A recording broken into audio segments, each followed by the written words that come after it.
Hello, welcome back, ladies and gentlemen. It is time once again to start a brand new season of PS Comics. I love you. I am Kevin Pillow. I'll be joined here in just a moment by JR Kambakungan. He's getting settled into his studio in Palm Springs. That's actually, oh, I think he's ready. There you go. Bam, there he is. What the fuck? Dude, seriously, like, I'm the guy who was severely overweight and went to Disney World with his family for a week, Uh-huh. went back to work, and then went to Comic-Con for a week. Yeah. And you're the one out of breath. What the frick, bro? No, it is. I just got too much shit. I got It's too much hard. It's shit hard in out my here room. for a nerd. It is. It is hot. It is hot, and I had to lift stuff over like not right, bro. I'm so glad I work out. Legit, because I'm returning to the gym on Monday. I'm kind of dreading it. The last time I worked out was literally the day I left for San Diego Comic-Con, which we will get to in this episode. But welcome. Nice. Thank you guys so much. Welcome to the season premiere of season 3 of PS Comics. I love you. Hashtag PS Comics. I love you right there on the bottom hand of the screen. We've evolved the show so much over the last 3 seasons, and we got so much in store for you in season number 3. And shit, Marvel's got a lot in store for us for season 3 alone. And God willing, we have a season 4. Holy crap, we'll have a phase. The last half of phase 5 will have a phase 6. Oh my gosh. And we will get to that in just a bit. But again, if you're just joining us for the first time, he is the Dark King, aka DK, JR Kambakungan, also not JR Comics 42 on Instagram. If you want to support his need for a brand new computer chair, please do so by heading over to his Instagram account and finding out where he is selling his CGCs. And I'm selling a lot this last month. Oh shit, dude! I want to talk about broken chairs. My chair broke. Bro, mine's like actually broke though. Like, yeah, yours is like legit unsafe. Yeah, like OSHA would like condemn your chair. It's like it's when your armrest can touch the floor. That's not usually a good sign. Yeah, it's not usually the best thing. And when so I'm getting text messages from Candace, your sister, saying, "What did my brother do to my chair?" Which apparently you were borrowing your sister's chair, but I don't know. I'm not getting into any family squabbles. No. So it's been a minute since we last talked. Last time we did an episode was kind of a catch-up episode. Yeah, talked about the last bit of Obi-Wan and Miss Marvel. Yep. Which I still have not finished. Yes, so that's one of the reasons why we haven't done a full recap on Miss Marvel through episode 6 is because JR has not watched Miss Marvel. Can I talk about this just real quick? Go right ahead, bro. And this is the sentiment I hear a lot from people online and on Twitter and on just all the social media sites is that it's been a minute since I've seen this one. It's been live view. I see this notion of like of people trying to like lambaste people like me that say that I don't watch Captain, I don't watch Miss Marvel anymore because like it's just not for me. It's not my type of thing. And like people have been the argument for that online is saying that like what do you mean it's not for you? You like it's basically it's basically the Peter Parker story, right? It's someone in high school. You just don't like it because it's a girl, or you don't like it because she's Pakistani or this. Like, no, bro, it's like I'm older. The reason why I personally like enjoyed or went through all of the Spider-Man stuff because when I was that age, when they first went through that with Tobey Maguire, I was around that age. Yeah, I am older now. That shit is cringe to me now. And like looking at Tobey Maguire coming with Spider-Man, the original one, right? The original Spider-Man 1, Tobey Maguire, that was like, oh, cool. I was, that affected me. Like, oh yeah, that could totally went to that. Look at that now. That's still pretty cringe now. It's this whole thing of like, it's not for me because I'm older. That's it. Like, I look at that and I cringe so vividly. Like, oh no, all that high school bull crap again. Like, I understand it's not for me. And I'm all for the people. I'm all for the kids, the young kids coming up, or the young people, young adults looking at that and say, "Oh yeah, I love that. Good. I want you to love that." I just know for me, I am well aware of myself. Know that that's not for me anymore, and that's fine. I'm still gonna rock her. I still love Kamala Khan. I still love her books. I'm still gonna watch the Marvels, right? I'm still gonna watch all that stuff. I support the character. You can support something, and at the same time, it's like if you know it's not for you and it doesn't speak for you, I'm not going to go through. I will most likely just breeze through the whole thing and go to the juicy parts and bits about it, right? Yeah. Because I know there's some heavy lore stuff in there, but other than that, man, I know for a fact, like, it's not gonna be for me. Like when Haley is gonna do inevitably another high school thing again, when she's with or college thing with her character, I know that's not gonna be for me either. But like, I get it. It's for the younger generation. It's the new generation that's gonna hopefully propel this new era of Avengers forward. That's going to continue to watch this stuff forward, and I'm cool with that. It's just like, dude, I just know that this one is a high school oriented thing, very much so, thing. It's not for me. That's it. I will say there was some cringe moments. And I know talking with some of the people at my work that that was kind of the tough part about Miss Marvel was getting over. This is very high school. Whereas, like you said, with Tom Holland, Peter Parker, we were introduced to him in a very adult situation with Civil War. And so it kind of, and they didn't go heavy on the high school element, so to speak. I know they did the field trip in Far From Home, but it didn't have the inner high school drama, the wanting to go against the popular girl type of trope, the trying to have the Instagram or social media follower type of stuff. It's like it's very today. It's very like it's like which is what the book is about. Yeah, which is fine, right? But the thing about the series that it leans into that way more than the book has. Yeah, that's the big difference here. It's very much in the era of like when I was growing up, right? Emo was a thing. Yeah, being emo, like super dark goth, or like I guess goth. People for goth called emo goth light back when I was growing up, and so it's like. So when you see a lot of like shows, when I see a lot of shows now, when it show the emo kid, right? I cringe at that stuff too. It's just more so like I get what the trend is today.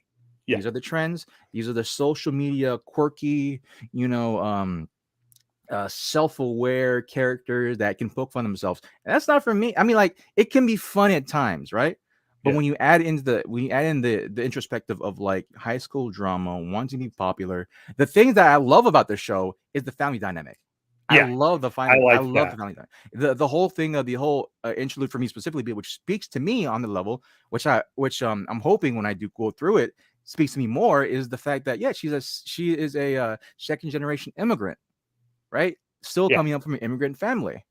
And that's the thing that speaks to me way more than like the high school shit, which is fine for kids who are growing up in the high school shit. For me personally, which I really fucking wanted in Shang-Chi, was this whole introspective look of like, no, the family dynamic and how it means to be an immigrant in America. Yeah. That's what I wanted. And so that's what I'm saying. Like I'm gonna inevitably just breeze through it and just pass through all the cringe shit, right? But like the first 2 or 3 episodes are very good. The last episode is very good. And in typical Disney Plus fashion, the 4th and 5th episode are kind of slow, but but the 4th and 5th episode, they deal with a lot of the background stuff that's necessary, but it is a bit slow paced. So yeah, we'll eventually get to that. If it push comes to shove, I'll do a review on behalf of both of us. But I do recommend going to see. It was a very good show. I know that comicbookmovie.com actually has it ranked as their number one rated Disney Plus show of all of them. That's Hawkeye, WandaVision, Loki, and all that. So we'll get to more of that in just a little bit. The future of Kamala Khan, the future of Disney Plus, and the future of just everything going on in the Marvel Cinematic Universe when we get to our full Comic-Con review, which will be here shortly. But I do want to talk about where I went a few weeks ago, at the tail end of June and early July, and my family packed up their things and moved east for 7 days and went to Disney World. And this, for me, was my first involvement with Star Wars Galaxy's Edge, aka Batuu, aka Black Spire's Outpost. I have to say, aka fuck you, I can't believe you. But aka, go ahead. Sorry, I'm not wearing the socks at least. It's no secret that JR is a massive, massive Ahsoka Tano fan. I mean, just drool fest, posters of Rosario Dawson and Ashley Eckstein on his wall. I I'm kidding. JR's like, shit, you've never been in my bedroom. How do you know that? I'm just kidding. when I was But younger, yes. When I was younger, but yes. JR is a massive Ahsoka Tano fan. And it has kind of infiltrated me. I remember when it first came out, I tried watching Clone Wars because I was interested in the Clone Wars, and I couldn't get in. I just couldn't do a cartoon. I just couldn't do it. When Jared and I started doing the podcast and we did the Star Wars series, which by the way, if you go to youtube.com or go to youtube.com and search out Voice of Reason 23, go to that page and check out our playlist for Star Wars. Check out our Star Wars series where we go literally from A Phantom Menace all the way through the Rise of Skywalker and everything in between. So we do talk about the importance of Ahsoka to the greater Star Wars mythos and how much she is important to the Jedi Order. So I went to Disney World. It's the first time I went to Disney World in 25 years because the last time we went was for the 25th anniversary, and it was great. It was a little bit more evolved in 25 years. A lot of new commerce around the Orlando, Kissimmee, Orange County area. We didn't go to downtown Orlando, but we were in the Disney World area for most of the time. And it was great. We did Magic Kingdom the first day. It was really cool to see that park evolve, but without losing some of its flair of the old. It's didn't get to do much because we had the kids. Did a lot of Fantasyland stuff, and it was hot and humid. Second day, Hollywood Studios, and we went straight to. Actually, we went straight to Toy Story Land. Slinky Dog, the Slinky Dog roller coaster ride is a very underrated ride, very similar to that of actually California Screamin', if you've been to DCA, but kind of like a toned down version a little bit. But really fun ride. And of course, right next to Toy Story Land is Galaxy's Edge. And that was where I could not wait to go. We went in there, had lunch at Ronto's, not Ronto's Roasters. It was right next to Ronto's Roasters. It's the Launch Bay. I think is what it's called, and some great food. Wasn't what I ordered, but it was good. And while we were eating lunch and kind of just relaxing, getting out of the heat, I decided to go across the pavilion and try to find Sabi's workshop to see if I could get a reservation to make a custom lightsaber. Quickly, I found out that you need to be in line 6 months. I'm sorry, 6 weeks in advance. So about 2 months in advance to be able to get into Savi's workshop and do a custom lightsaber. So needless to say, I waited and I waited and I waited. I went to reservations all night long trying to find it and was unable to get a reservation to Savi's workshop. So I decided to go to the God, I completely just draw a blank on the name of Doc Ondar's, which is the Den of Antiquities, and he has a lot of collectible items, including a Sith and Jedi holocron. You could buy kyber crystals for your custom lightsaber that you do at Savi's workshop.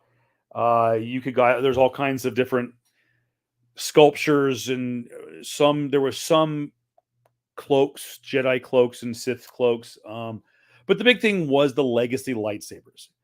And I have to say this, I have to preface this before we go further talking about Galaxy's Edge.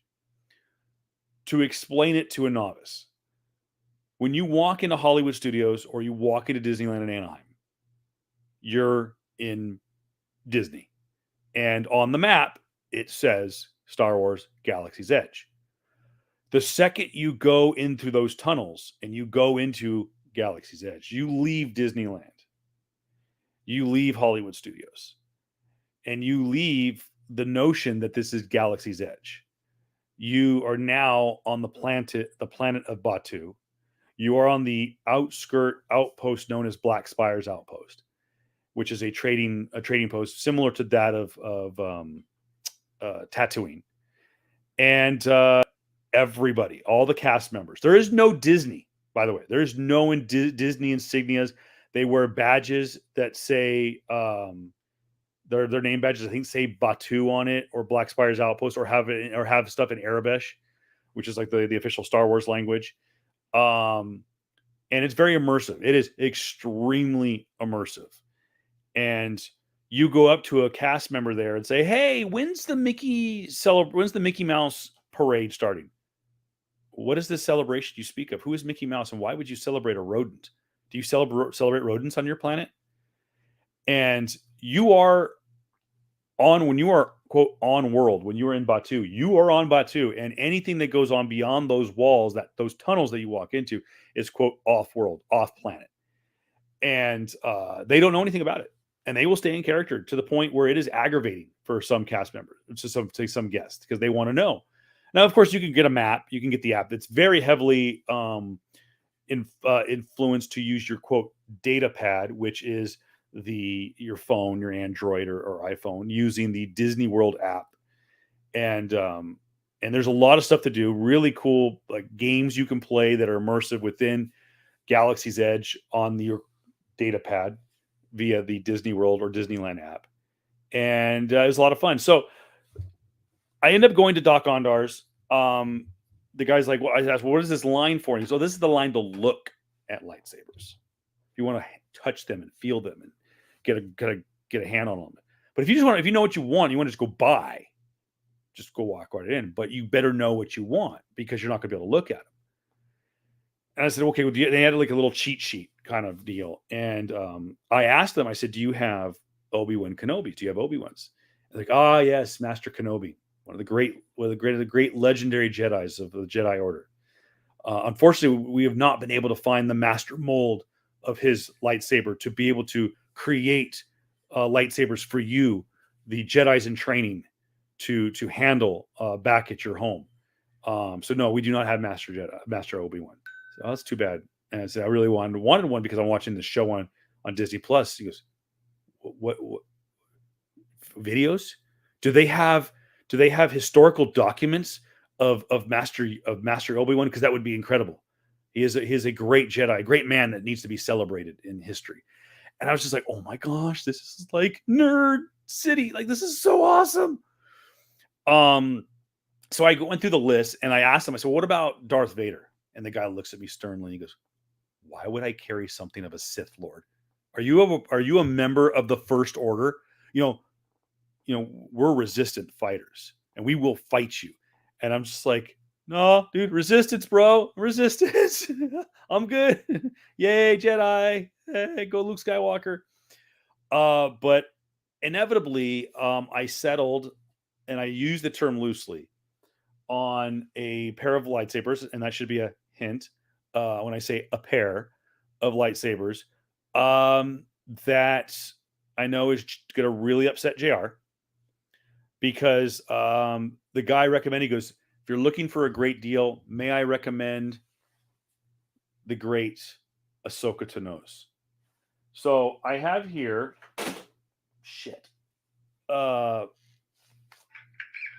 the Padawan hilt. That's nice to hear. Shit.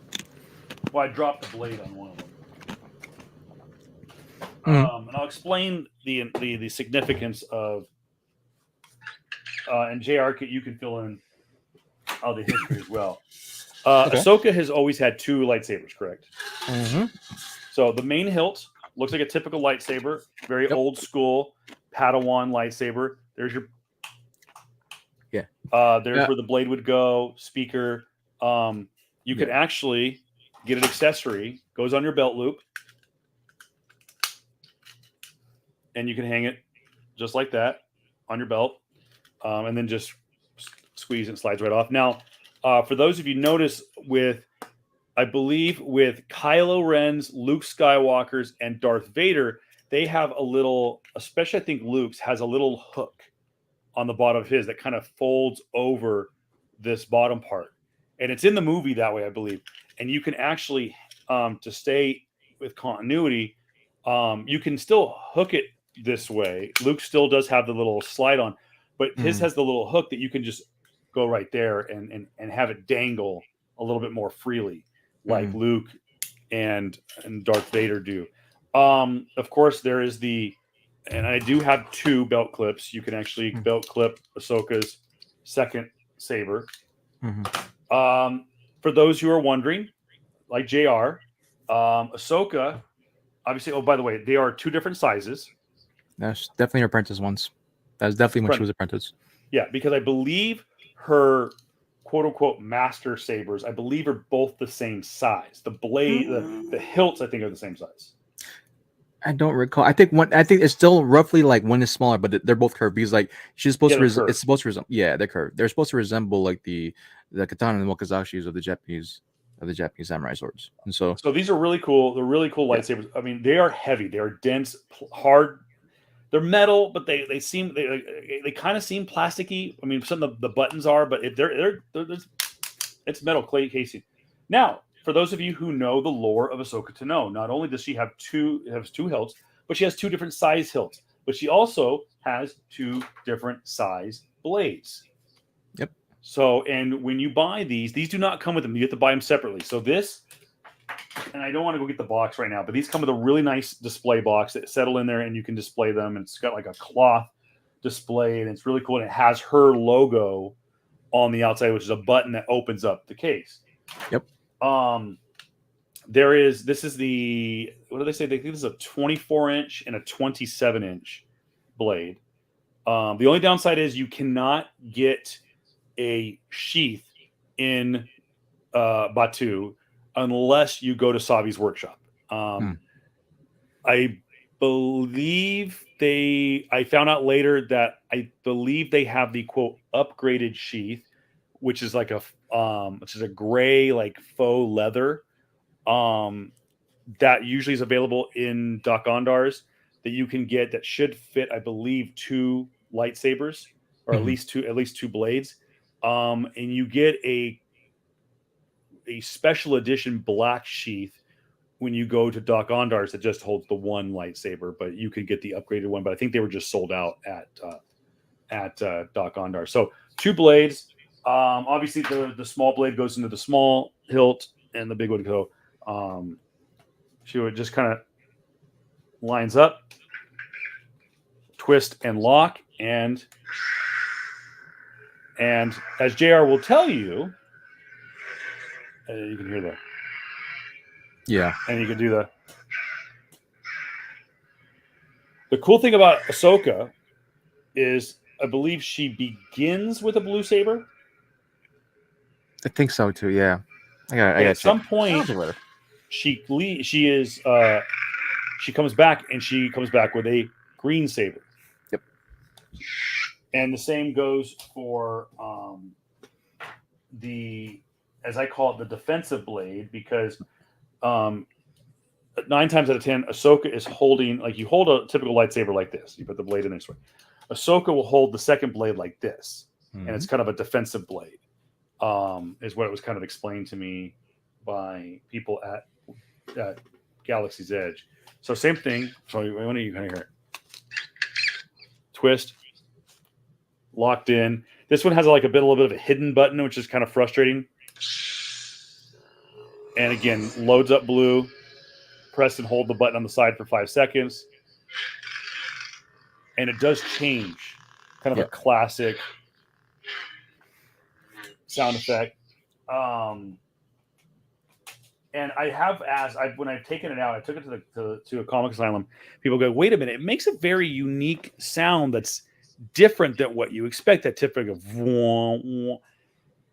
And people realize if you really pay attention to Star Wars, each lightsaber does have a very distinct sound.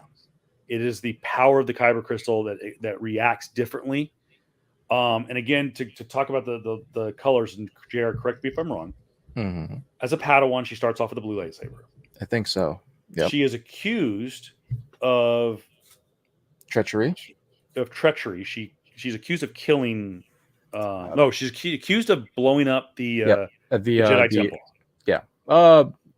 As parts, it's not the entire Jedi temple. It's like where the Padawans are, if I remember correctly, or something like that. Yeah. So not the temple that's on Coruscant? that No, city not Coruscant. planet.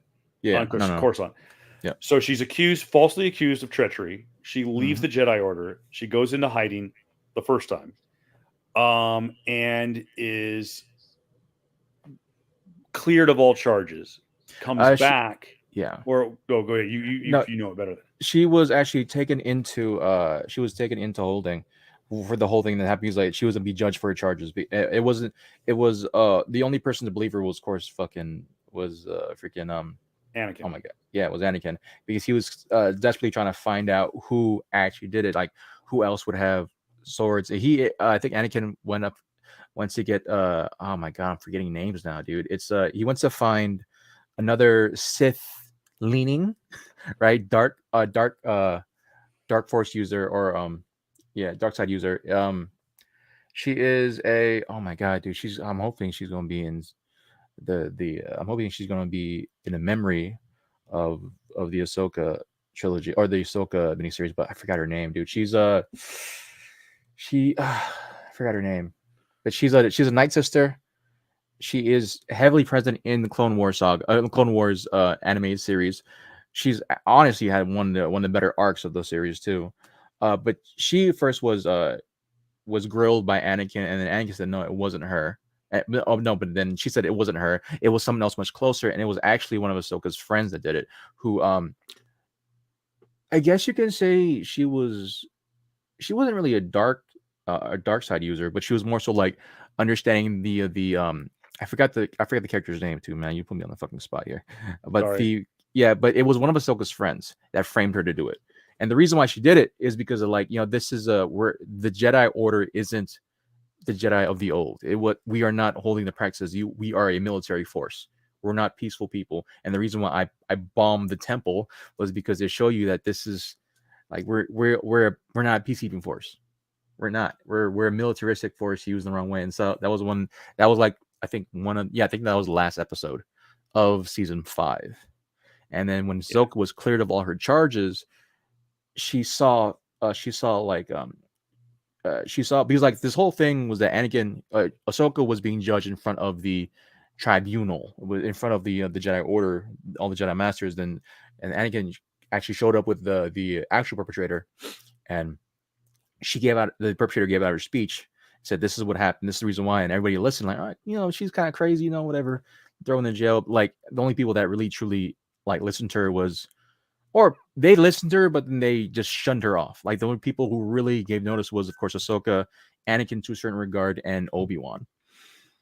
And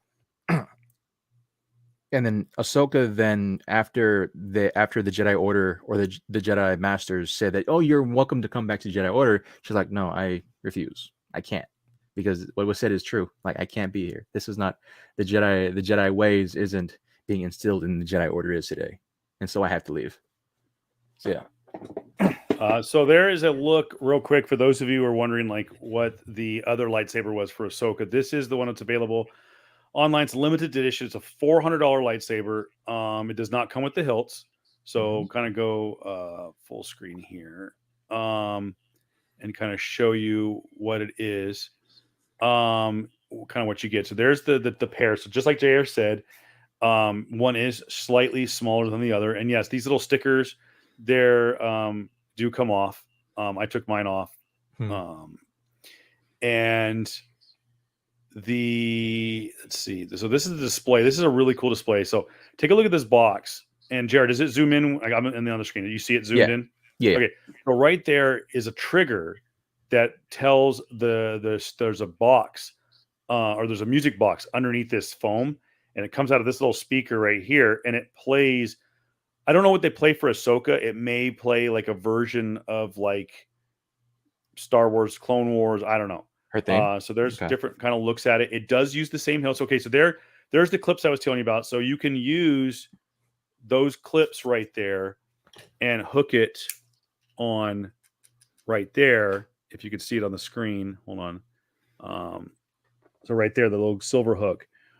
And then, like I said, you can still use the same blades. They go in the other end. And then I think it may be that they don't have the knobs on this one to do the slide on. So these may have to dangle, which is continuity, which is if you watch Mandalorian season 2, when Rosario makes her debut, and this is a look at the box that it comes in. It's like a wooden box, very nice. You can see some of the YouTube. There's a few YouTube channels that have bought this, and of course it's sold out. It was a limited edition, 1 in 6,000 set, available now. Kind of take this off for just a second so I can launch the other website. For those of you who are interested in some of the other lightsabers that are available, here is some information from a Walt Disney World website. So if you can kind of read it there, you can get Luke Skywalker. You get the reforged Skywalker, which is the one that Rey uses, the broken saber that Rey and Kylo break in Last Jedi. You could get the Darth Vader one. There's a Darth Vader set. I don't know what's in there. Count Dooku, which is / Darth Tyrannus, Shadow Maul, which is a version of Darth Maul, Mace Windu's, Kylo Ren's, Ben Solo's. Remember, Ben Solo and Kylo Ren had 2 separate lightsabers. So the one you see in the flashback scene where Luke confronts Kylo, or confronts Ben Solo in bed, and Ben pulls out that blue lightsaber. That's that one. Obi-Wan's coming soon. They do have the original Darth Maul. They have a Rey from Force Awakens, which is basically a version of Luke's, which is it is Luke's. It is Master Luke's. They do have Leia's, which is absolutely gorgeous. I've seen it. They actually sold in a set the lightsabers that they buried at the end of Rise of Skywalker. Yeah. And when you open it, it plays the Force theme, and it's just a great set. That was a 1 in 95. No, I think it was a 1 in 10,000 or something like that. Or what was it? No. Yeah. It was a 1 in 8,000, because they had 3,500 for Disney World. Disneyland had 3,500, and they had 1,000 for online. Yeah. So they have Leia, the Jedi Temple Guards, Asajj Ventress. Asajj, that's the Sith. That was the Sith girl that was that Anakin was going after to see if she actually blew up the Jedi Temple. That's the character I'm talking about. She's gonna be in. She's the Night Sister that's going to be in. That is in Clone Wars, the animated series. And she's the one that has the dual lightsabers that connect. Yeah. Yeah. Okay, so for those who don't know, she has like an S saber. It's a really, really cool set. I've seen it on a couple of YouTube channels. For those of you looking at lightsabers too, if I can make a suggestion, if you have your heart set on a set like Asajj Ventress or Darth Maul, someone who has connecting lightsabers, you actually have to buy the saber twice. It does not come as a set. The only ones that have come as a set were Ahsoka's. All of Ahsoka's were sets. Rey, the quote Luke Rey saber from that was reinforged, the one that was broken, and Leia's that were buried in the desert at the end of Rise of Skywalker. That one was sold as a set, but right now the only ones that you can get on a regular basis that's sold as 2 lightsabers is Ahsoka Tano's. You have to buy Asajj and Darth Maul separately. And again, they're I think for what you're getting, they're pretty reasonably priced, but they are expensive. Yes, I did pay that much money, $229 for the Clone Wars Ahsoka, but this is kind of disheartening. I saw this for the first time. Ahsoka's curved hilt is sold out and has been retired. So my chances of getting a Ahsoka master sword is probably gone. And it says right there, came to Walt Disney World on July 1st. Literally, the only day we didn't go to Disney World. Our tickets ran out on the last day of June. July 1st was our last day in Orlando before we took off on the 2nd. So very upsetting that came the day after. So here's some other ones. Emperor Palpatine, Qui-Gon Jinn's. Luminara and Dolly. Let's see. Luminara and Dolly. Which ones? No, I think you might be looking at. No, you're good. And Plo Koon, I guess, is a very popular one too. Yeah. So here's going to know Ahsoka Kano Clone Wars lightsabers are special, as hers are the first ones that can change color, switching between green and blue. Darth Maul's shadow and Asajj Ventress's refocused hilts are identical, except for the visible kyber crystal inside are different colors, making blade color different as well when activated. Yeah, one of Darth Maul's blades it's really unique because you have to hit the button. You have to hit two separate buttons, but even if you hit them at the same time, much like it does in the quote that scene in Phantom Menace, where the doors open and you hear the Glora Mama, you hear that song, and he just goes and it goes one blade, and then it's like then second blade hits, and you're like, oh shit, he's got two blades. We're effed. It's a really they do that. You can hit the buttons at the same time, and it still does one blade, two blades. So you can't hit them at the same time. At least that's what I saw. But they're really cool. From what I understand, the blades are interchangeable. So like if I were to go and get, say, Darth Vader's blade or hilt, I could take one of my blades and put it into Darth Vader's, and it will change it red. Yeah. And the two Ahsoka sabers that are not the Padawan ones will light the blade white. So for those who are wondering, why doesn't yours change to white? It only goes to blue and green because that's what her Padawan colors were. And then her quote master color is white. And we've talked about why that is on previous podcasts, but they're really neat. Highly recommend doing it. I still want to do Savi's workshop when we go to Disneyland, probably sometime next year. I did get this because when in Disneyland, you have to get some ears. So my kids did get droids. My daughter did create a R2 unit, which is really cool. And my son did a BB unit. The BB unit, I think my son decided to call his BB36. I don't know why, just that's what he chose. And my daughter's R2 unit is actually R3MY because she's obsessed with Ratatouille. And so R3MY is Remy, which is the character that the rat has. So, speaking of which, Jared, when was the last time you went to Disneyland? Probably a decade ago. Okay, so you have not been since Galaxy's Edge has come out? No. Okay, so what Disney World and Disneyland have done is create what are called trackless rides, and we think that that's what they're going to turn Roger Rabbit's ride into when they reopen Toontown sometime next year or 2024. Trackless rides is a new system that they're doing with kind of like it's like a magnetic track system, and it's a little bit more computerized that you can customize the way you do a ride car. There are 3 rides that we rode at Disney World that are trackless. The first one we rode was at Disney's Hollywood Studios, which was Mickey and Minnie's Runaway Train, and it is fantastic. And you line up on the train. There's 6 cars in a row, and then all of a sudden you go through a tornado, and your train breaks apart, and you're spinning around this room, and then you go to these different scenes, and it's kind of like what Star Tours was like. Every time you go on the ride, it's a different ride. That's another way you can do it. You can kind of alt program this ride. The other ride that's like that at Disney's Hollywood Studios, of course, is the Great Rise of the Resistance, which, by the way, is the best ride at Disneyland and could be one of the best rides, period. It is also trackless, and it takes advantage of all kinds of new technology. And the third one was Ratatouille in Epcot, which was really fun.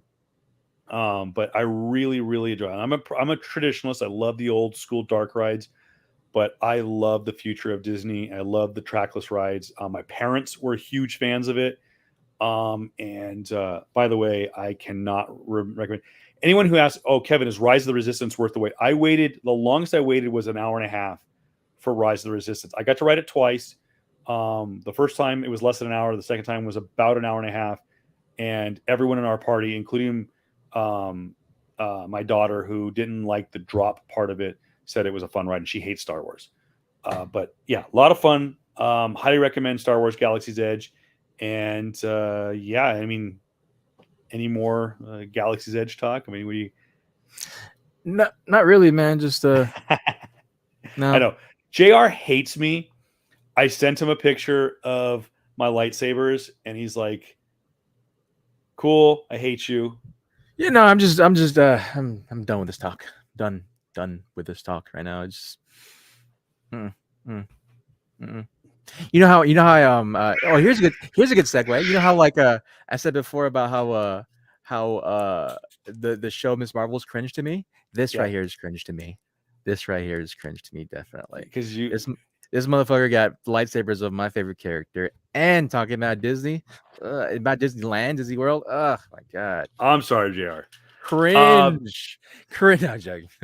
I'm happy for you, dude. I'm happy. For no, you. and I want to say this publicly, because I didn't know enough about the character to fully respect her and the creators around her and what Dave Filoni did with this character and how important it was from a multi-generational standpoint, because you have grown-ass men who appreciate what she brings to the saga and brings to the universe.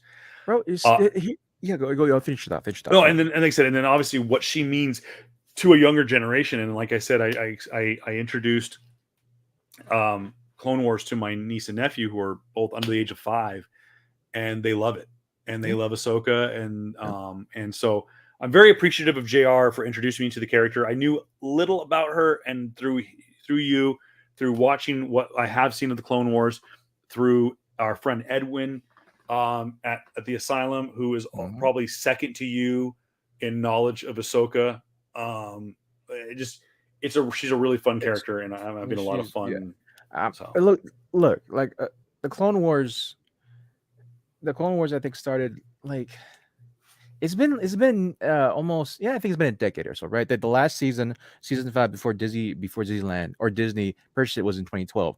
Before that, we had 5 great seasons of Clone Wars, right? So 2007, right? Came out in 2007, dude. It's been a decade and some, and so this is definitely. Hot. It's still hot, bro. It's like when it came out, I was in my just hitting my 20s. And so, yeah, it's definitely a character that I grew up with. It's very much that. And we would not have these type of characters without David Filoni, period. This is what happens when you get a lot of younger people, right? Young up-and-coming upstarts who are passionate about a project, who are given the keys from the creator to do whatever the hell they need to do, as long as they are true to the space that they're inhabiting, as well as true to the source materials. Go and play, and this is what we get. We get Asajj Adventures. We get Asajj Adventures. We get freaking Ahsoka Tano.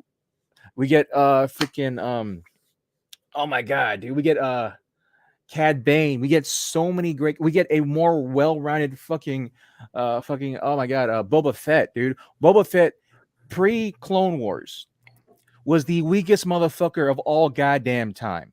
I don't care that he had a couple of freaking comics from Marvel back in the day, dude. He was nowhere near as iconic as when he was animated. Even pre Clone Wars. I think he made an appearance in the actual like cartoon drawn Clone Wars saga, which was pre Filoni. Dude, I forgot his name too. It was during that same thing. But like, bro, it's like we have. It was because of Filoni. It's because of the current run of young people at the time that was running things and knew what it meant to truly run it right. That's giving great credence to. And there's still a bunch of fucking old heads in the game that hates fucking Ahsoka Tano. fucking hates her because I don't you know know how why? you could. Why? Because they're old heads, bro. Like again, dog, we're gonna be that. I understand. I'm well aware of now that I have had those traits where like I'm gonna be that old fucking piece of shit that's gonna hate something because it's so different from what I loved. Right? It's because I do like what we've been saying for like forever. Fucking nostalgia is the biggest bitch. It Yeah, truly is. Nostalgia is the big like we want things in our childhood to stay in our childhood and not to be messed with, you know, even if it's the even if it means destroying someone else's childhood. yeah, It is so weird, bro. Like, bro, just grow the fuck up and let your kids love the thing that you love, but in a newer generation. Period. That's it. And so, yeah, dude, all the old head nerds that was being shit on for being Star Wars nerds, for wearing cloaks and being fucking weird and like and and grow and like having lightsabers around, right? They were bullied and fucking hurled insults at, and so therefore they're gonna gatekeep the younger generation that wants to be that. And so it's just fucking weird to me, dude. Ahsoka Tano's fucking awesome. Cat Bane's awesome. absolutely. He was done dirty in Book of Boba Fett, but at the same time, he's freaking old, bro. Of course, it's supposed to And happen. I'm still a firm believer that that Cad Bane's not dead. Yeah, I mean, he's not dead until we truly see No like body, the no end death. of it. We see him chopped up, you know, not in any fucking tank or anything like that, and like he's like dead, right? Technically, Darth Maul can still be out there. Technically, Darth Maul is still out there. Yeah. He's actually no spoilers. Sorry, no spoilers. No, okay. No spoilers. No spoilers. I will say, I will say, if we continue Obi-Wan, we might see something that happened in Clone Wars, the Clone Wars animated series. So that's all I'm gonna fucking say about that. So before we get into too much spoiler, let's get into what we've all been waiting for the last 3 years. Yeah. I walked out of San Diego in 2019, just mesmerized. I had a blast working Ballroom 20 as I did every year up to that point, 17, 18, and 19. You know, I'm behind the scenes. I'm kind of not behind the scenes, but I'm behind the rope, or inside the ropes a little bit, to use a sports metaphor. And had a blast, had an absolute blast. And as a friend, absolutely fell in love with these two people that I to this day consider to be two of my best friends through Comic-Con. Which, by the way, hi Melissa, hi Leanna. I know they're watching. Maybe not right now, but they will. But absolutely fell in love with them. They're two of my best friends. Like we communicate every day in between conventions, and literally after 19, we were like, my God, we can't wait. This was so much. 19 was amazing. It was the 50th anniversary of San Diego Comic-Con. There was so much cool stuff. We had an absolute blast at the con, going down on the exhibition floor. The panels were amazing. Our panels in Ballroom 20 were great. And then, of course, Marvel drops freaking nukes that Saturday night. We're talking Black Widow, Blade, Falcon the Winter Soldier, Loki, Hawkeye, WandaVision, Doctor Strange in the Multiverse of Madness. Said right from the get-go, this is going to be a horror movie. Lived up to the expectations to an extent, and just dropped this nuclear bomb worth of information on us in July of 19. Like, freaking awesome. The next few years are going to be metal, dude. And then fast forward 8 months, COVID. Yep. And the world came to a screeching halt in 2020. Yep. Thankfully for JR, I give him so much credit for this, because he was the anchor behind, or the push, the engine behind this, not the anchor, the push behind this podcast. He finally called me up, bro. No better time than now to do this freaking podcast, bro. We got all the time in the world. World shut down. People are at home listening. Let's talk about some nerd shit. Let's do it. And I said, you know what? Just got myself a brand new computer. Let's go. Had it not been for JR, I don't know how 2020 would have gone, because it was depressing. not getting to go to San Diego Comic-Con. And I know it sounds like hashtag first world problems, but and JR knows this because he's like, bro, I'm F this. I'm going in 23. I don't care what it's going to take. I'm going to 23. I have to go to Valhalla. I have to go to Mecca. I have to go to Shangri-La. I have to go to the epicenter of nerdom, and that is San Diego Comic-Con. So 2020 sucked.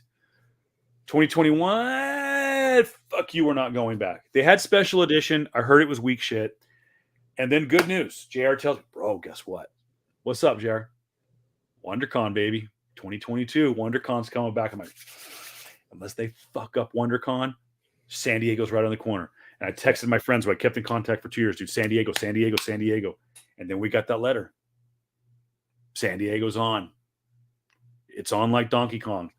Yep. And JR, it was so cool. Welcome back signs, everybody. Everyone was energetic. It was a light crowd. For those who don't know about San Diego Comic-Con, it usually hosts, I'd say a rough number is about 150,000 people. 150,000 tickets are sold for San Diego Comic-Con. And on Friday and Saturday, there's a very good chance 150,000 people are coming through the turnstiles. Yeah. Those are the two most popular days. I was very emotional last week. A lot of it was getting to see some of my friends in person for the first time. Part of it was the lack of sleep I had been getting. For those who don't know, follow the show, I've been dealing with a pinched nerve off and on for the last year. It's flared back up, and it was a very difficult couple of days in Oceanside, getting used to a different sleeping arrangement. But I was very emotional all week. A lot of it had to do with returning to San Diego Comic-Con, and it was very, very cool. And being on the exhibit floor on preview night for the first time since 2015 was cool, and getting to see a lot of creators. I had a amazing conversation with Amy Chu, who is a fabulous writer for Dynamite, does a lot of Vampirella, a lot of Red Sonja, did the groundbreaking Red Sonja, Vampirella, Betty and Veronica series, which are like, what in the actual ass? Yeah. How do you mash up those two? Amy Chu. Yeah. Got to meet some cool artists, catch up with people like Alex Sinclair and Scott Williams, who are modern age, probably Mount Rushmore, right next to their buddy Jim Lee.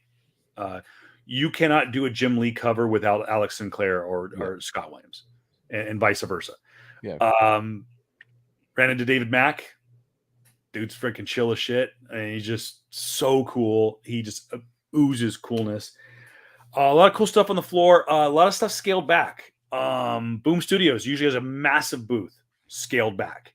Yeah. No DC. DC Comics was zero presence on the floor. No Warner Brothers booth. Marvel had a typical booth. I mean, you saw some of the stuff, right? Yeah, I mean, I could understand why DC and Warner Bros. Wasn't there particularly because of all the bullshit that a couple of individuals, maybe future X celebrity or future X cast members, are because of their actions. And so I can understand why Warner Bros. Doesn't want to be there and have their people heckled so many goddamn times. Granted, I think we're gonna talk about it eventually, but Shazam was there. Shazam. Shazam. Black Adam. Who else was there? I don't think Aquaman was there. God, I think that was it. To be honest, that was it. And of course, the small little tidbit of I know it's going to come out eventually, but Keanu Reeves once saying that he wants to play an older Batman because that would be metal.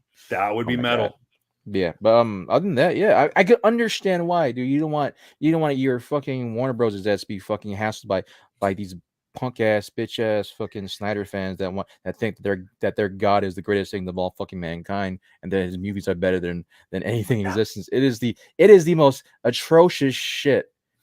I'm a DC fan. I don't know how the fuck these Snyder fans has infiltrated DC fans by thinking that anything that Snyder has done is greater than anything that Nolan has done. But that's the thing too, is that would be the Warner Brothers booth and part of the DC booth. But we're talking about the second oldest comic book print not there. Yeah, it's especially at a live event WonderCon. Oh no, a live event San Diego. And Like so the Comic-Con. I see them coming back next year Yeah, I because think they're there was. Yeah. if it wasn't for the truth finally coming out about Amber Heard, as well as the dumb dickwad piece of shit individual named Ezra Miller. Yeah. If those two didn't happen, and it would probably, it was a bullet point. I think JR. Yeah. I think it was a bullet point of things why they didn't want to bring their booth. I think the main thing was COVID. I think a lot of people saw what happened at Star Wars Celebration. People saw WonderCon and went, "Cool, CCI is handling it. They're handling their business. They know how to do this post COVID-19 kind of Comic-Con or what do they call it? Mass gathering. This post-COVID mass gathering." And we've done shit. We've done a Super Bowl. We've done a World Series in person. We had just right before Comic-Con had the Stanley Cup Finals in both Colorado and Florida with full capacity. Disneyworld was at full capacity. Disneyland's primarily back at full capacity. And so people saw WonderCon and went, okay, they're handling their business. They saw some of these other Comic-Cons handling their business. And so they're like, okay, maybe we're ready. But Star Wars Celebration, from what I understand, was a hindrance. And when I say that, it's because Star Wars Celebration had no policy in place for showing proof of vaccination or negative COVID test. They did recommend that everybody wear masks. Literally half of the attendees wore masks, if that. And then there was they didn't say what party it was, but there was a party that took place on Saturday night at Star Wars Celebration that a lot of people who did not attend the convention went to this party and intermingled with people who attended. And then the attendees went to Sunday at Celebration. And that is where the super spreader happened. Yeah. And that's when CCI went, nope, these are our mandates for San Diego Comic-Con.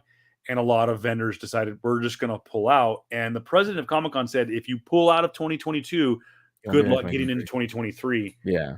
And I think that the people that did pull out that are the big names, they're going to get allowed back. I mean, they're the biggest thing too is that the big names, they're going to throw money at them. And that's fine. It's gonna happen when you have enough money in the bank. You can do can pull dumbass moves like that. And so DC doing that shit, fucking Marvel doing that shit. I mean, you're gonna have Marvel's been there. Like it's just one of those things where like just fucking be like, we don't need another 2020 to happen. Just fucking be smart. That's it. Don't be a fucking idiot. And yeah, it's just we don't need another 2020 where we're stuck in all day to happen. So that's just it. Just the whole event that I saw was so. It was. You know what? To be honest, JR. Yeah. It was nice. Okay. Preview night, which is the only thing that happens at preview night, is the exhibit hall. There's no panels. Okay. Hall H is closed. Ballroom 20 typically ran movie trailers, and there was 5 movies, and that was it. It was about a 10-minute loop, and then you were done. So the exhibit hall was it, and a vast majority of people get preview night. If you're buying Thursday through Sunday, you're pretty much going to buy preview night. Yeah. So a lot of people are there. Not 150,000 people, but it's just under 100,000 people are typically at preview night. Not this year. For those who don't know the San Diego Convention Center, from between the sales pavilion, which is the top where you get like the your badges and stuff like that, is the direct middle of the convention center. The convention center from end to end is approximately about, to put it into layman's terms, about 300 yards long. It's about 4 city blocks, maybe even longer than that. So I'd say it's approximately about, let's call it about 300 yards, so about 3 football fields long. So you cut it in half at the middle, and it might even be longer than that. It might even be 400 yards, but you cut it in half, and just typical runs, and it's an oval. So they line people up for preview night, and if here's the oval, and they line people up on the escalator on the bottom. Let's just call it, for the lack of better terms, the bottom left-hand corner of the convention center. And they will line people up on the second floor, all the way down the corridor, all the way down the backside, all the way down the sales pavilion, and down the front of the convention center. Then they will open up the floodgates of the exhibit hall and let everybody in at 6 o'clock. Yep. And at 6 o'clock, when they opened the floodgates, it was not even down the back corridor. I have been in that line at 4 o'clock in the afternoon, and it is all the way down the back corridor. And it was not. I walked up and down the exhibit hall and really had no problem with the crowds. It's good. I did get to flip a few long boxes. I did manage, before the big announcement on Saturday, I did manage to go to one of my favorite booths, and who has a ton of back issues, and managed to score a book that I was missing from a run. So this is number 2 in a 12 issue limited series, Marvel Superheroes Secret Wars, issue number 2, that completes my Secret Wars run. Of course, just a beautiful cover. You've got Magneto, the Human Torch, Mr. Fantastic, Maria Rambeau, Iron Man, Hulk, Thor, Spider-Man, Hawkeye, Captain America, She-Hulk, The Thing, Sue Storm. Just a beautiful color. Just a great job on Magneto, by the way. Just an iconic cover. So that completes my Secret Wars. For those who don't, that's they quote Secret Wars 1 from what, like the 80s, 70s? I think 70s, dude. It's a bit, yeah. June 2nd. Should be saying it. Does it have the year? You should have the year on. I have to pull up CLZ because I don't want to open up I don't feel like opening up, because I just had dinner right before I went on the air, and I haven't. Spoiler: I haven't washed my hands, so I'm not going to handle the comic books right now. Dadgummit. Secret War. Now there is multiple. There are Secret Wars, and then there is Secret War, and then there was another Secret Wars.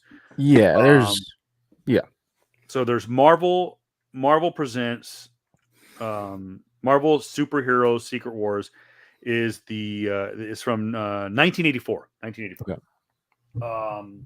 And then you had just Secret War, or I'm sure there was a Secret Wars 2, probably like a few years later, and then there was a Secret War book that was in like the early 2000s, and then of course there's the more recent book, which you said, JR, was what, 2012, 2015, yeah. And it's the modern Secret Wars. It tells about the collapse of the multiverse.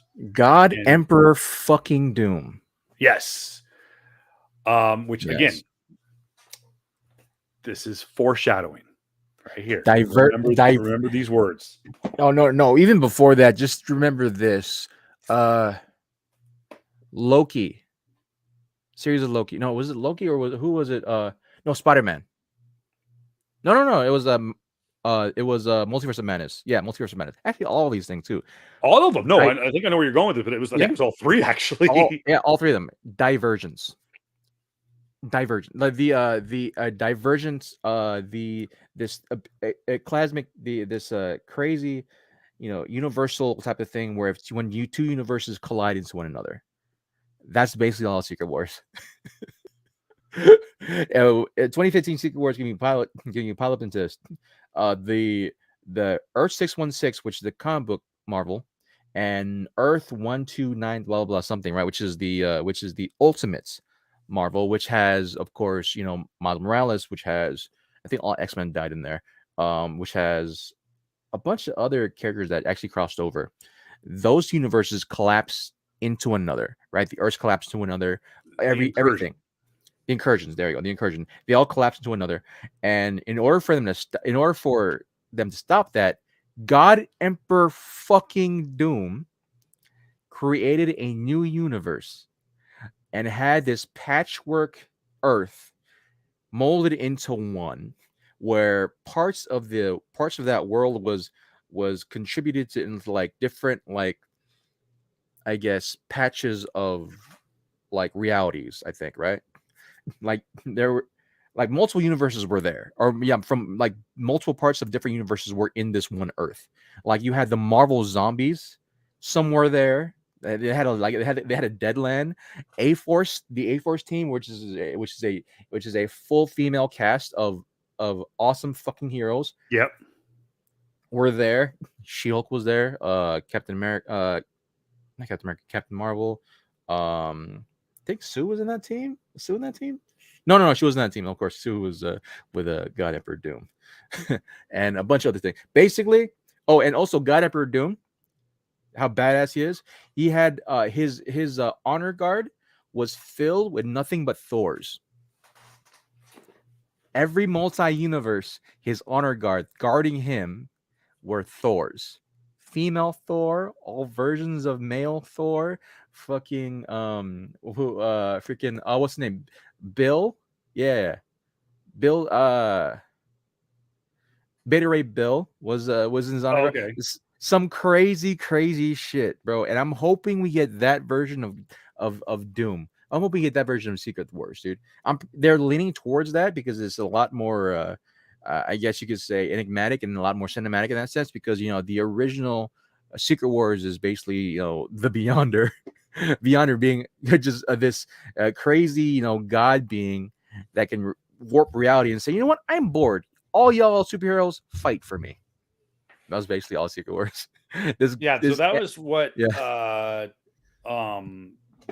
to fix the multiversal collapse. Yep. And the incursions, God Doom created Elseworld.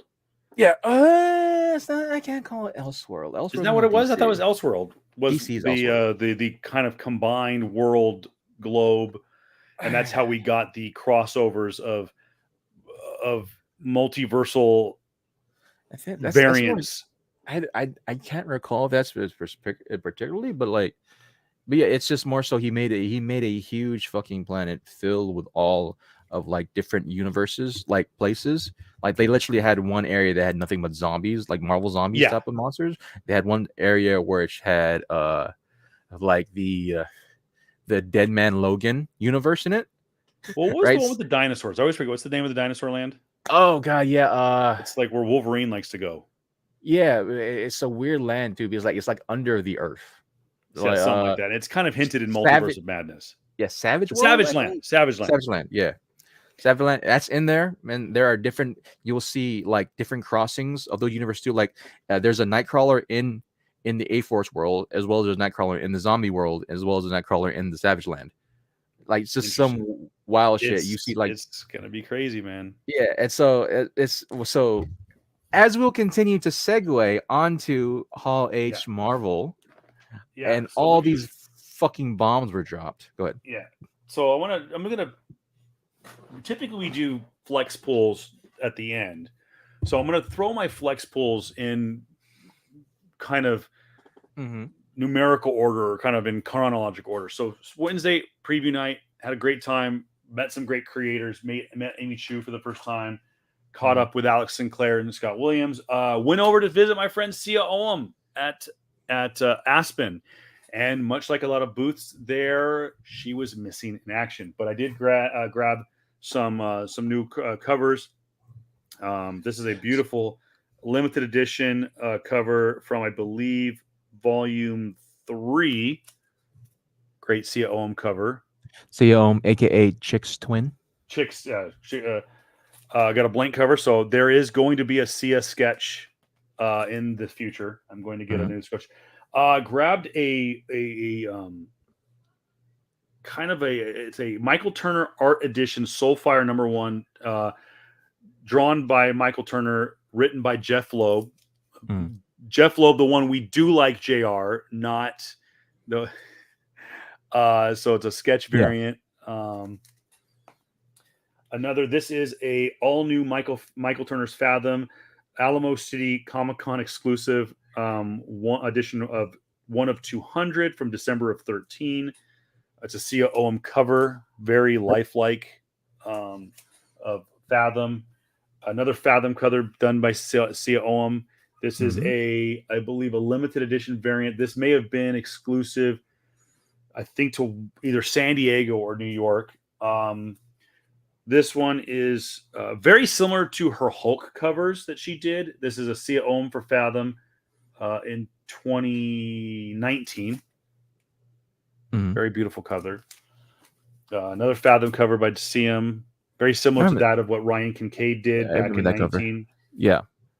This is a New York City Comic Con, one of 200, 2018 limited edition Michael Turner Fathom Sia cover. So just a beautiful one. So that's all the stuff I got on preview night. Fast forward, Thursday was a bit quiet. I think a lot of people were looking forward to Friday and Saturday. Friday, we saw a massive presentation from Amazon for Lord of the Rings, The Ring of Power. Yeah. And if you are a Tolkien fan, this is a show for you. It's going to be a mini series that starts on September 2nd on Amazon Prime.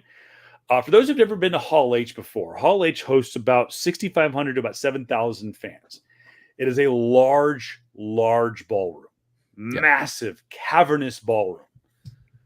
And they have a gigantic screen above the panel. They have they have about 6 big screens throughout the hall. Yeah. And then behind the curtains, they can open up a full 360 screen that immerses the fans. I've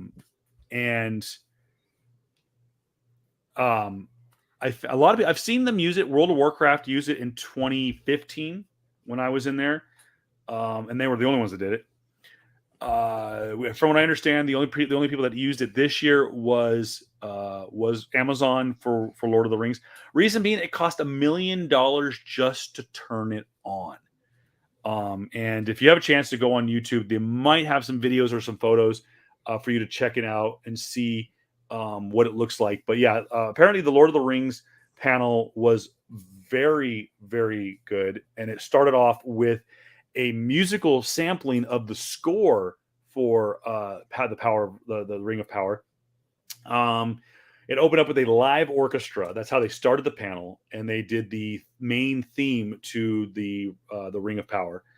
And again, the rest was amazing. They did show the trailer, which was released hours later on YouTube, and it looks great. It looks really, really good, and they talked about the legacy of the Lord of the Rings and its connection to the Peter Jackson universe. And it looks good. And then, of course, I think the rest of that day, I believe it was The Walking Dead. And we got information that we are going to see a Rick Grimes spinoff. We're going to see multiple spinoffs. Multiple spinoffs. Yeah, there's going to be Rick Grimes. There's going to be I think Rick Grimes is Michonne. There's going to be a Negan and Maggie spinoff as well. Ooh, and I think there's gonna be a 4-parter miniseries, or is it 4-parter? It's a subsection of the short. It is I forgot what's called, the actual name of it, but it's featuring one of my favorite actresses, Olivia Munn, who was once Cyclops Cyclops. Those who know, she was in the sadly the travesty that was the travesty that was X-Men Apocalypse. She was in that movie, but she was also, for a very long time too, known as one of the hugest nerds on the internet.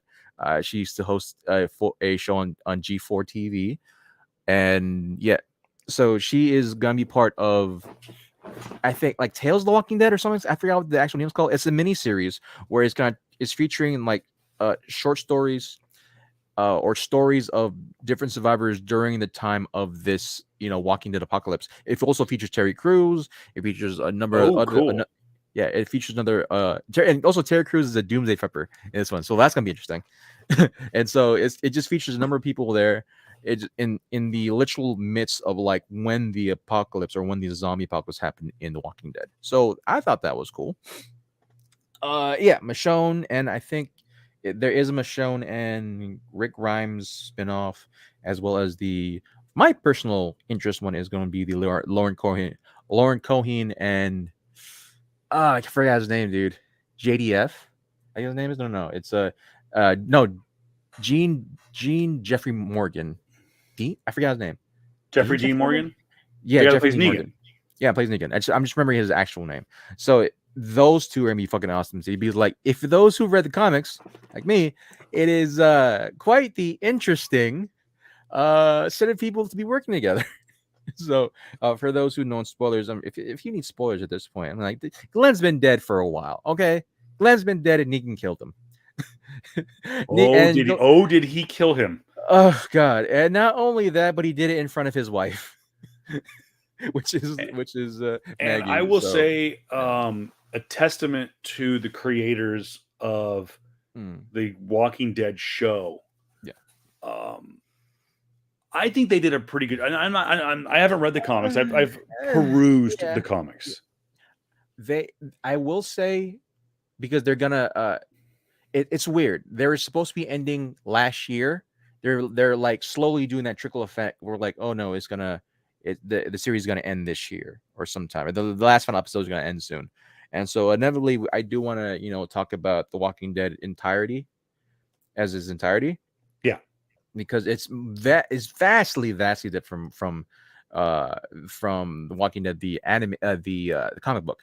Yeah, it is vastly different. I will say in a lot of cases too. There are some story beats that they do hit. They paid homage to a lot of the greatest hits, from what I understand. It's like one of the side characters there. I forgot his name specifically, but he is a son of the old mayor from, like, for those who've seen it know what I'm talking about. He's the son of the woman mayor of Alexandria before she got killed. And he loses his hand, right? He has a buzz cut. He has a beard. He looks more like comic book accurate Rick than Rick does. and so like, because the actor who plays Rick hasn't been on the show for a while, right? Like his last actual event, I think, or his last scene was back in 2018, 2019. He was supposed to do 2 movies or something like that. And so they started a season without him, and I think the last season too without him, and inevitably he's gonna come back, and we'll see how that goes. I just know for sure it's not gonna be exactly like how the Walking Dead comic book series has ended, because spoiler alert for that, Carl, his son, Rick Grimes' son, is still alive in the comic book. Very much alive in the comic book, as well as another character who died in the series. She's still alive as well, and Carl and this character was supposed to be Sophia. There you go. So yeah, they were together in the comic book, and yeah. But we'll see how The Walking Dead ends, and I would like to talk about that. Yeah. So that was on Friday, and I didn't get to really kind of follow a lot of that because I was dealing with a lot of drama outside of Hall H. For those of you who don't know, I work for CCI. I am a line coordinator, I was a line coordinator this year. I got upgraded.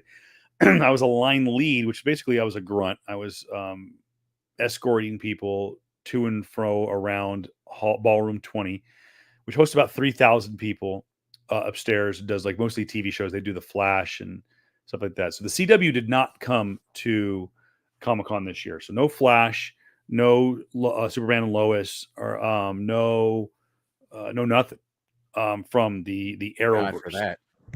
And again, I chalk that up to DC just not bringing a lot, even though they did bring Warner Brothers. Mind you, I'm icing my hand. That's why I've got the weird mitt on my hand. For those of you who are watching the video. So yeah, I went from that to being thrown to the Lion's Den. I was a line coordinator, which essentially was I was a supervisor for the ADA line, which stands for Americans with Disability Act. I was the line coordinator, the supervisor of this line for Hall H, and had never been to Hall H before, other than attendee in 2015. And I knew what I was getting myself into. I knew it was a beast. Holy F, it's a bigger beast than even I expected. And dealing with people lining up thousands of people, handicapped people, lining up for next day tickets, next day wristbands for Saturday, which was the biggie. And that was doggy, that was an undertaking. So Friday, like I said, was Lord of the Rings, Walking Dead. I believe William Shatner did a panel, and some other people that were sprinkled in. Real quick, fuck William Shatner, by the way. Por qué? Yeah, he said fuck Star Wars. He's playing for the home team, bro. True, but at the same time, it's I like, know. bro, I know. stop it. He's playing to the crowd, and I And give I him the love Star Trek. the balls for saying it though. I'll give And him credit for having the balls to say. yeah, but yeah, But I mean, come on, we've moved past it. JJ has bridged the gap between Trekkies and Star Wars fans. no, he has not. God damn it. Well, he directed a Star Wars movie and he directed a Star Trek movie, which he 30 years ago would have been blasphemy. he directed a Star Wars. He started a Star Wars movie, and then tried to save a Star Wars movie. There's a huge that. There was no difference. saving Last Jedi.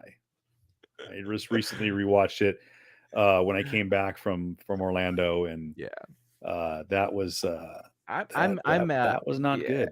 I'm at the point where I'm just thinking like, damn, maybe the Star Wars, Star Trek fucking thing really got to JJ, and he actually fucking did some subterfuge and fucked. No. That'll be a no. Could be. I'm Could be. I'm a fan. He was a troll the whole time. It was. I'm a fan of both. I'm a Trekkie as well as Star Wars fanatic, and so yeah, I will say though, longevity wise, Star Trek's really good. Star Trek's actually really good. Huge fan of, I think it was not the Enterprise, but it was, I forget which series it was. It was the one with Jerry Ryan. Jerry Ryan as 7 of 9. Oh my god, I love her. Deep Space Nine. Deep Space Nine. Thank you very much. Yes, with the commander who was, I think, one of the very first female commanders of all of fucking television. The show. Hey, Jane Hathaway. He does it. Yeah, Commander Jane Hathaway. So yeah, I think that was fucking sick too. But yeah, go ahead on with the story. No, so that was Friday, and like I said, I didn't get to do a lot until I got home Friday night. Kind of try to relax and catch up on the trailers and whatnot, and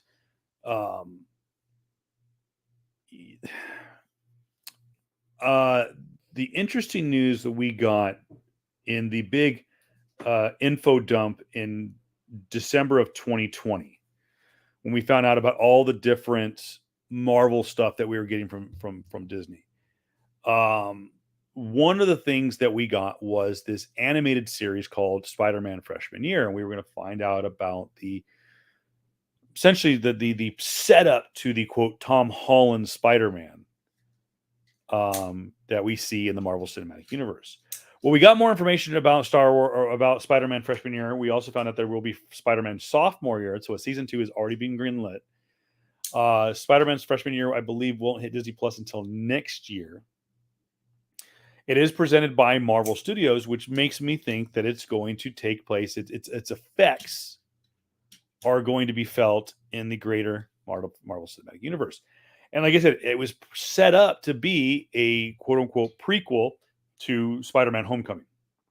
Well, we got some new information about it, and that there were going to be people involved in this show that would break the continuity of Spider-Man Homecoming, Spider-Man Far From Home, Spider-Man No Way Home. Yeah, just real quick, so we don't get fucking flamed from the Trekkies out there.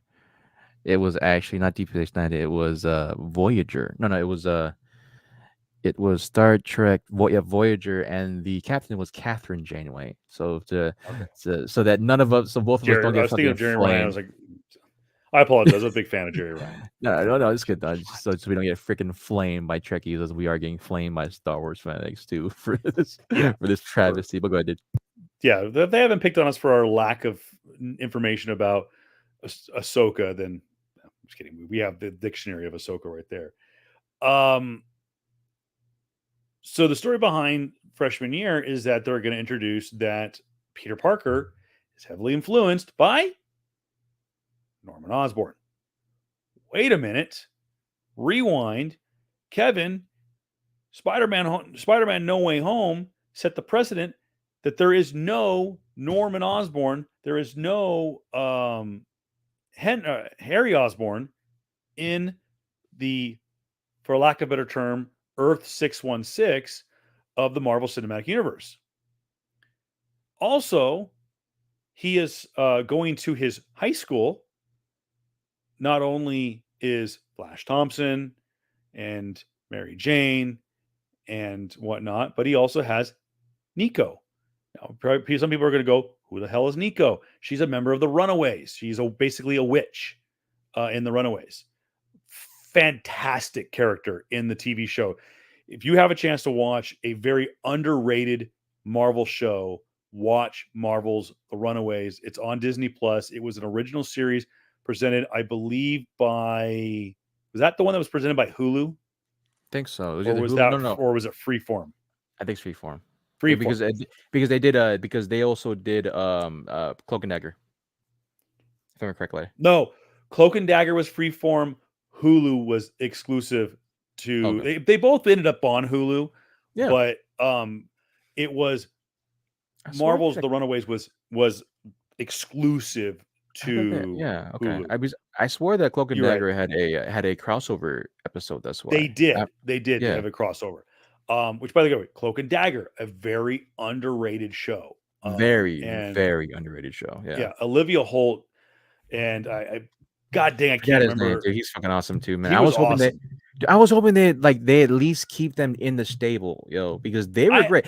Even for a freeform MTV show. Very MTV kind of show. Yeah, it's great analogy. Yeah, it was like they should have kept them because the Olivia Holt and I forgot the young man's name, but they were great. They were really, really good for that show. Specifically knowing what was going to come from it. So yeah. And that was also tied in both the Runaways and the Runaways actually, I believe, referenced and events of Runaways were referenced, and I think events of Cloak and Dagger were referenced in Agents of S.H.I.E.L.D. And I know that events of Cloak and Dagger were referenced in Luke Cage and vice versa. So very interconnected. Jeff Loeb was doing a pretty good job at interconnecting Marvel TV, but it was to no avail. And I think that they're slowly but surely kind of cherry picking some of the best. Now, it also should be known that Peter Parker will have interaction with Matt Murdock. Now, you're thinking, well, Kevin, he already had an interaction with Matt Murdock. It's different. So I'm starting to think that we're going to get this story of Peter Parker is going to tell a similar story, probably a similar story to that of Peter Parker in the MCU. But I think this Peter Parker is going to be a different universe. This is not going to be our mainline Earth 616 Peter Parker from the greater MCU. So yeah, that was announced. The I Am Groot shorts should be coming to Disney Plus here in the next month or so. What else did they announce? They kind of loosely announced a season 2 of What If, Marvel Zombies, and those all should start to trickle out in the next year or so. What If was not referenced in the Marvel Studios presentation on Saturday. As a matter of fact, I believe no animated shows were referenced in the main Marvel Studios panel on Saturday.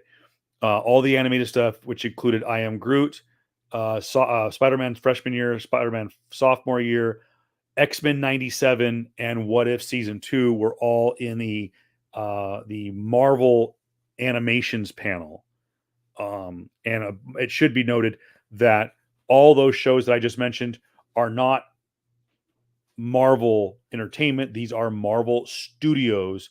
So this is Feige money. This is mainline Marvel Studios money backing animation for Marvel. So we'll just see where they land in the greater MCU. I don't foresee us having to necessarily watch those shows to get anything that's going to be in the main MCU. There might be some Easter eggs, like we saw with spoiler alert, Captain Carter in Multiverse of Madness. So yeah, that was from, I think, Thursday or Friday was the Marvel Animations panel. I was gonna make a joke. Okay. Spoiler alert: we got half of Captain Marvel in the movie. That's a good one. I like it. Yeah, You'll get it if you get it if you've watched it. You'll get it when you see it.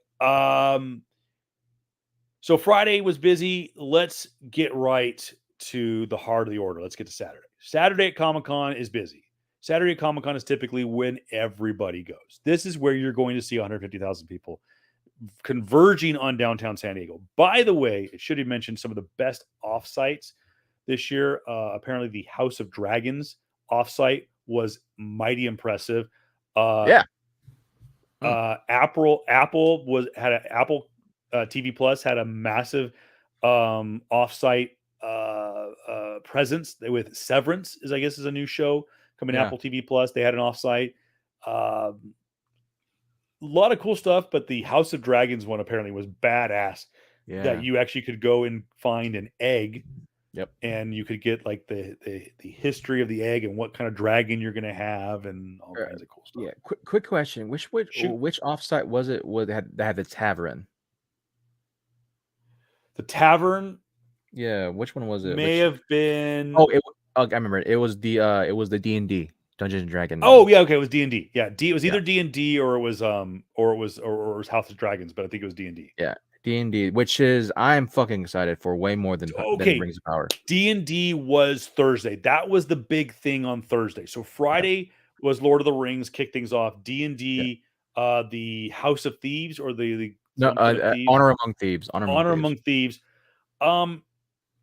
Looks pretty campy, pretty cheesy. Yeah. Looks like a lot of fun. Yeah. Don't expect a lot out of it. It's just going to be stupid fun. Yeah, which is what you traditionally have in a common D&D group.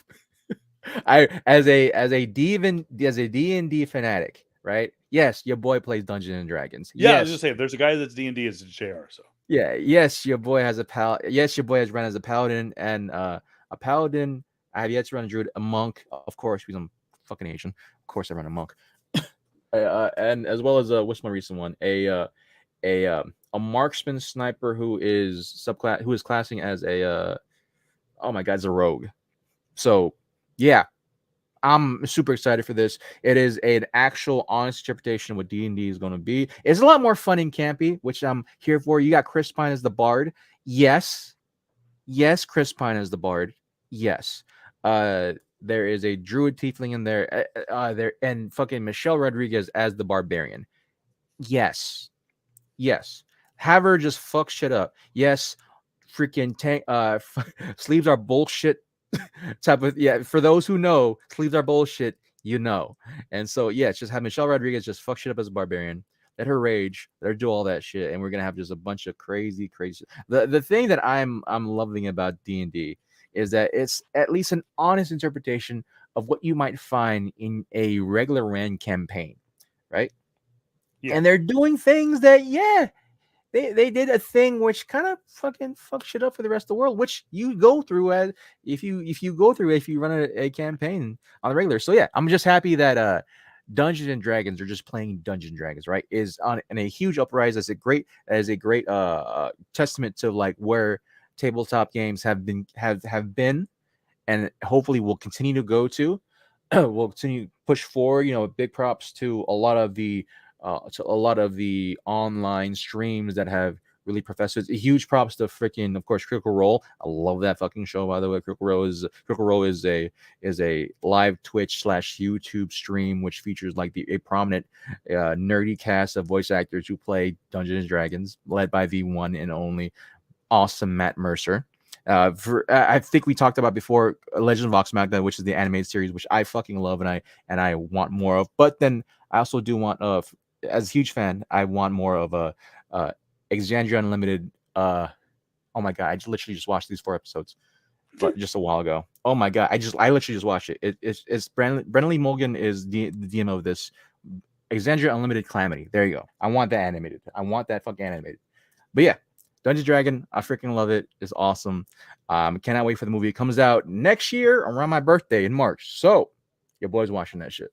Yeah, and that Let's go. maybe we'll do. I usually work with Chick. We did that. Actually, it was funny. It was like one of the first things I did in 2019, 2020, early 2020 was I sat down with Chick right after Christmas of 2019, and we ironed out the movie calendar for 2020, and it was massive.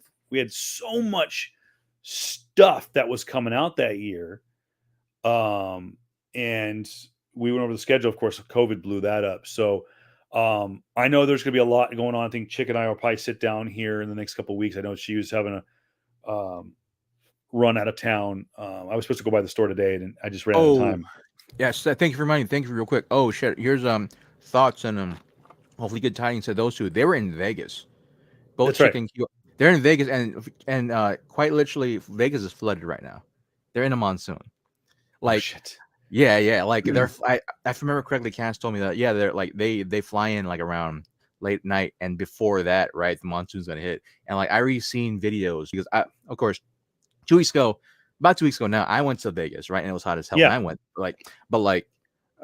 fucking now, yeah, like parts of casinos are flooded. Like the lobby is flooded. Parts of like Vegas is just like 2 feet of water. Jeez Louise. Yeah, and they're into that. Everyone be safe wherever you are if you watch this. Which, by the way, before I forget, I got a couple messages. People going, "What's with the title? Why is it just called Return of the ... Because it's a return of everything. Return of us. Return of the con. Return of just fill in the blank. That's what it's called. Return of the blank. So, speaking of which, Return of the King. And no, this isn't Lord of the Rings. It is Return of the King. And that is Warner Brothers and Marvel Studios to their rightful throne Saturday at Comic-Con. Let's get started. And what a way for Warner Brothers with only two properties being brought to Comic-Con. And the first one being Black Adam. And if this movie sucks, at least The Rock made an entrance like no other. He rose from the stage in Hall H with these little blinking lights that they handed out to everybody, which apparently everyone says was a piece of shit because after the panel was over, they died. But they went for the effect, and the movie looks fun. It's not mind-blowing. It looks a lot of fun. I think it's cool that we're finally going to get a character like Hawkman on screen. We're getting the Justice Society, not Justice League, the Justice Society of America, JSA, Justice Society of America. Yep. We're getting Pierce Brosnan as a superhero. We're getting Pierce Brosnan as Dr. Fate. Yeah, Dr. Fate. That's gonna be interesting to see. I will say this: I'm a huge DC fan. One of my favorite superheroines is Power Girl, and she is mostly associated with JSA. Will I see her this movie? Most likely not, but I would love to see her because yeah. Who could play her? You gotta understand, Power Girl is a great character by herself. But she has an iconic look. Here's the thing. Here's the thing, and people are gonna say like, "Oh no, we're fucking creepy dudes, right?" No. She has a boob window, a huge boob window, and yeah, she got some double D's. She fills out her suit really well, and it's mainly because the artist, the creator of her, right, basically went. Actually, he made her pretty modest when she first came out, right? No, Adam Hughes has done a really good job with her. No, not Adam Hughes, the original creator, Oh, the okay. OG creator, because she came out in the 80s as well. I know. Made her really modest, and then eventually said, you know what? They're not really paying attention to JSA. I'm gonna just make her boob window bigger and bigger and bigger, and her a lot more buxom. Let's see if they paid attention, right? And then from that, we had the awesome, what's her name, dude? She made Harley Quinn, the more recent Harley Quinn series. It's Amanda Connor and Paul Amati, right? They took over her series. She made her iconic as well. And so she is who she's not. I will say, who will play her today? That's going to be tough. It's going to be tough because are we going traditional Power Girl with the boob window, or are we going New 52 Power Girl where it's shielded up and she's a little more modernized? Well, I think that's the case. They're probably going to go New 52, but let's fantasy draft. Okay. Let's fantasy draft because we're a couple of guys, and Power Girl, you look at statues, you look at the iconic covers that sell on eBay that are constantly moving at Comic-Cons. It's the big boob window. There's a cosplayer who I've been trying to get on this show for about a year now, and probably will sometime, who could play Power Girl. Matter of fact, she cosplays as Power Girl constantly, and she can fill a window. Let's just put it that way. Yeah. But an actress who can play her? My first initial 20 years ago would be Pam Anderson. I guess. But go back 20 years ago, she's a viable. Yeah.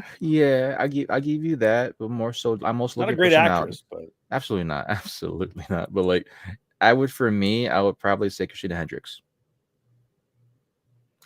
Mad Men, Firefly. That was a creepy turn on my part, but Abby, yeah, sure, she has the figure and everything, but then she also has the range for it. She has the range. She's a great actress. Absolutely phenomenal actress. I would also say possibly of the new era, I wouldn't mind seeing Jennifer Lawrence take a shot at her. Not more so of the boob window, but more so just like Power Girl being a fan. She has this very like out of place personality because she's a child from not just from Krypton, but she's literally from a different universe than the Superman there. So she's literally from the universe. I'm gonna go off the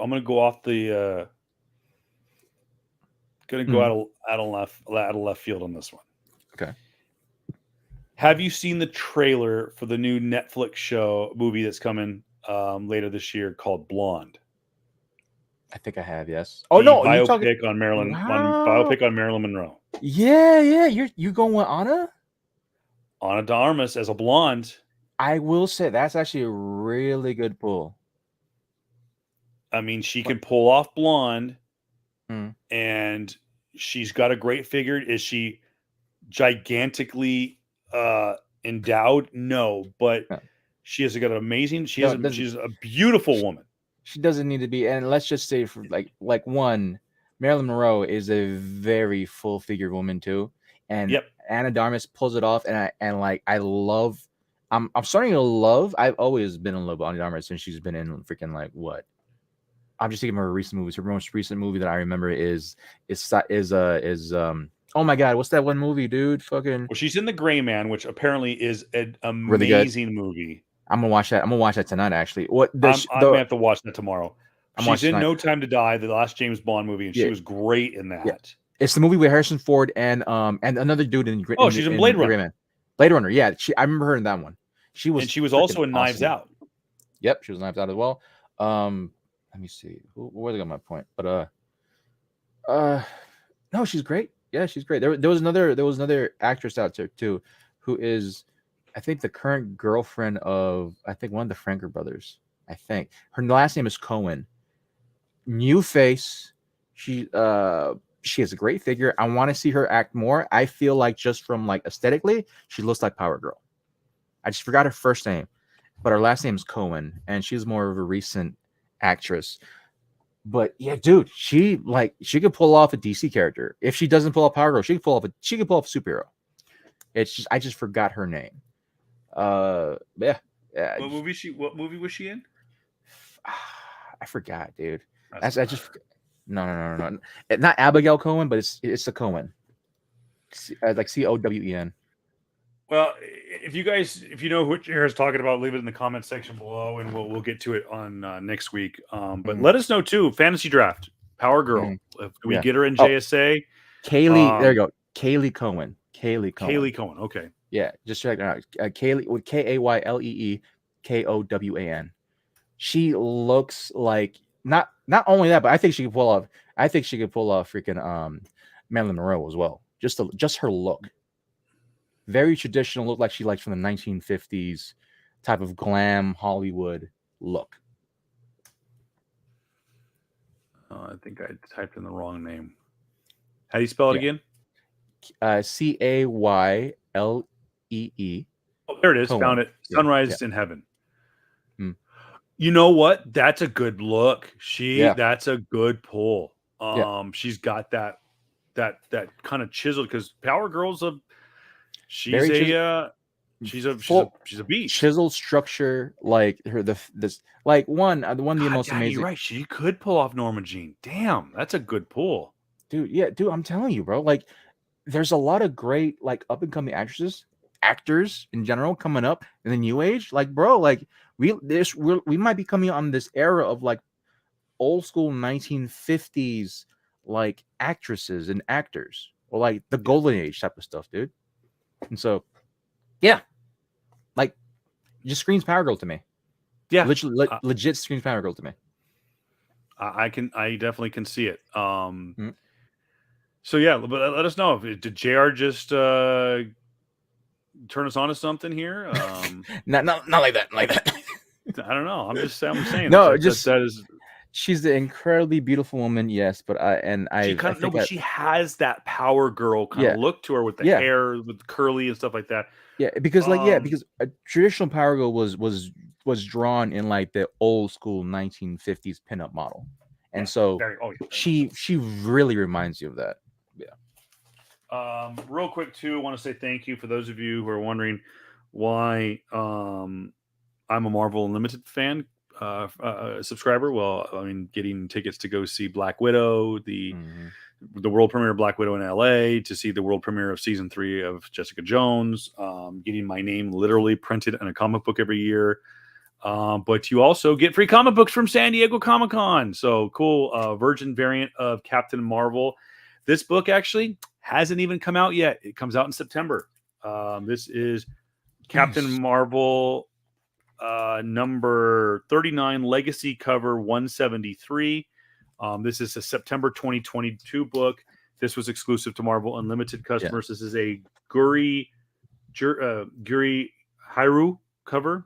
Yeah, I need to pick one up. I might need to pick one up. But just real quick too. Just real quick. I know we're still on the topic on that. I know we kind of moved on, but the topic of, like, since you brought up comic books, did you see the recent Art Germ Supergirl cover that he's gonna do? Ooh, the swimsuit? The swimsuit in the bro. I like, because it's a full figure one. He usually does cover. He usually does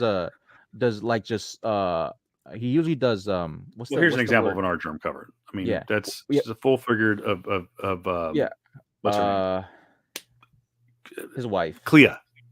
Cleo. Yeah.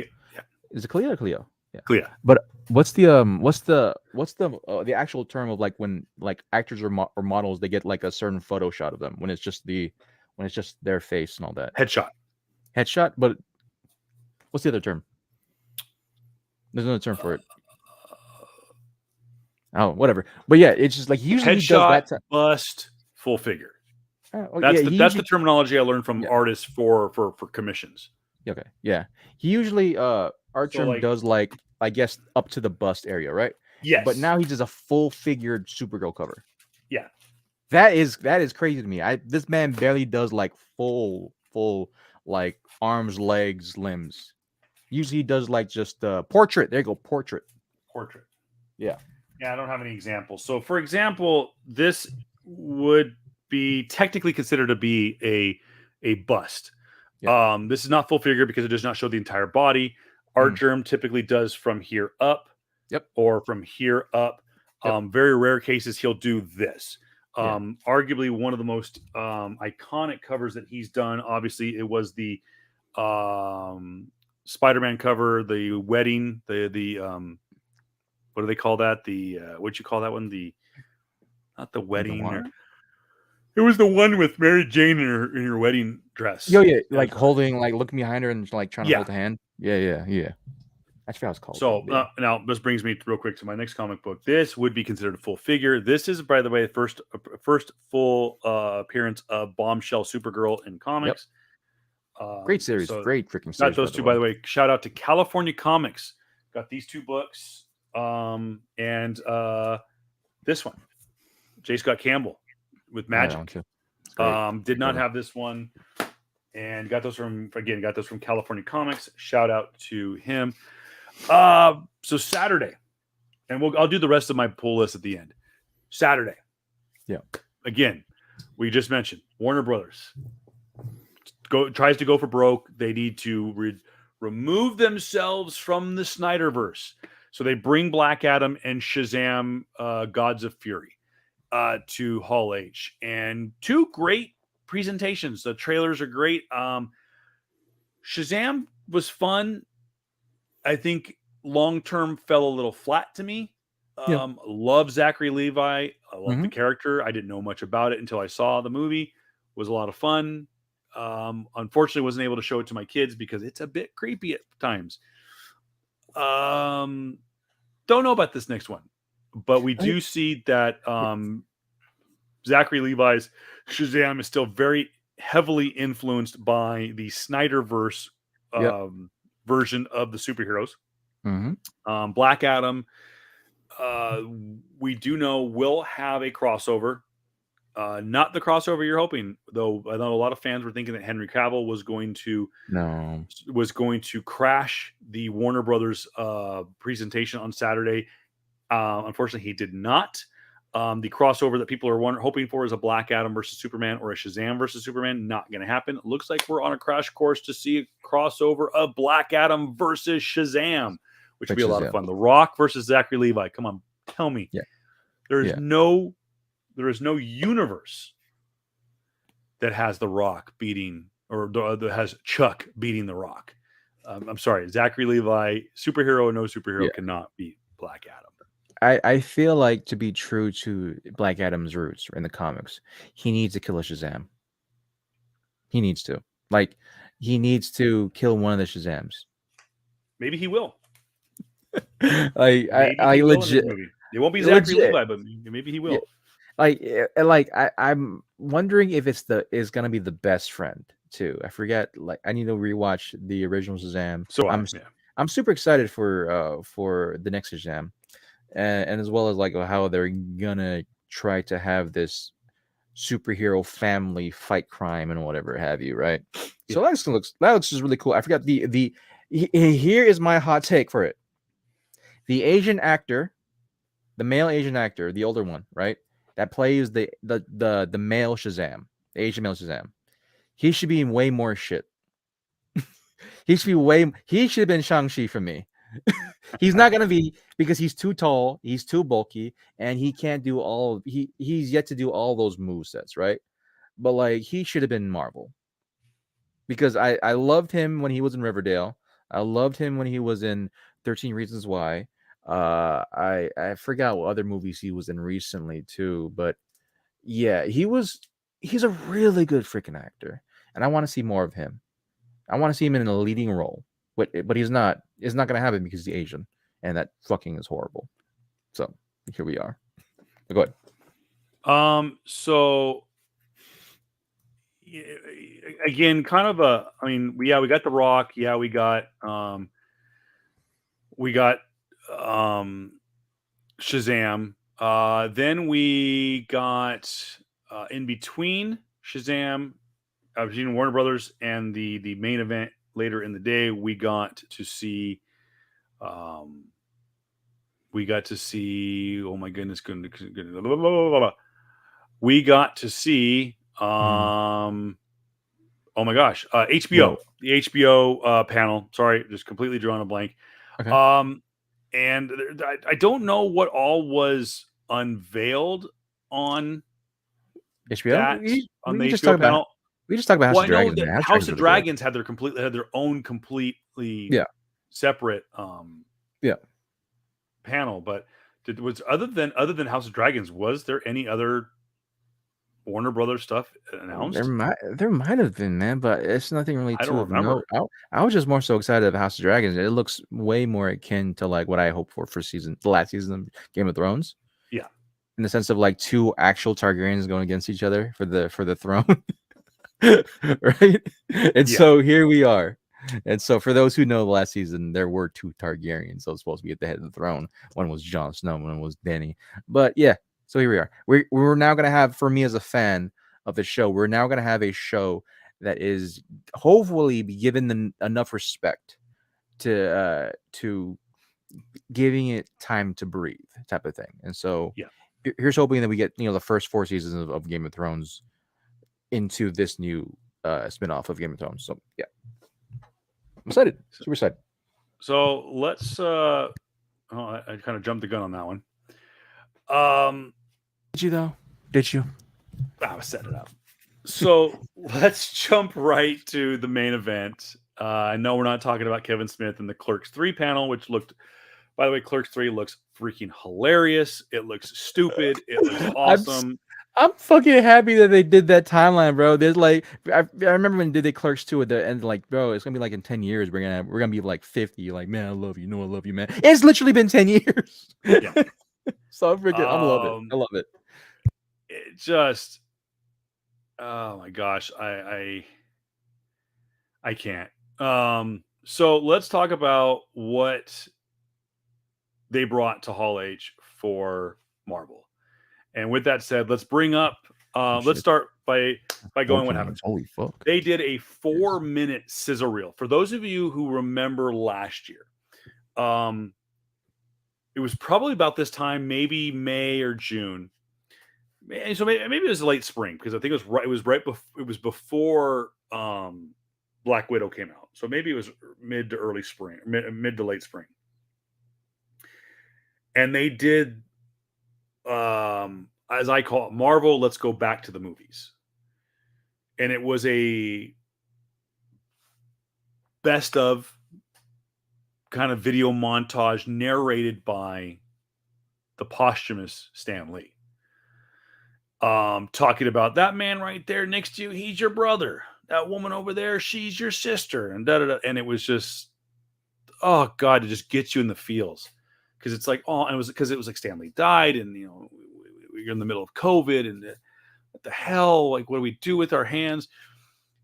And it ends up being this gigantic trailer for Black Widow, Shang-Chi and the Legend of the Ten Rings, our first look at the Eternals, finally nailed down Spider-Man No Way Home. This is what it's going to be called. We got dates for Ant-Man and the Wasp, which of course has been moved. So we get all this stuff. Well, they started the Hall H presentation with a similar sizzle reel, and it was all the stuff we have got in Phase 4.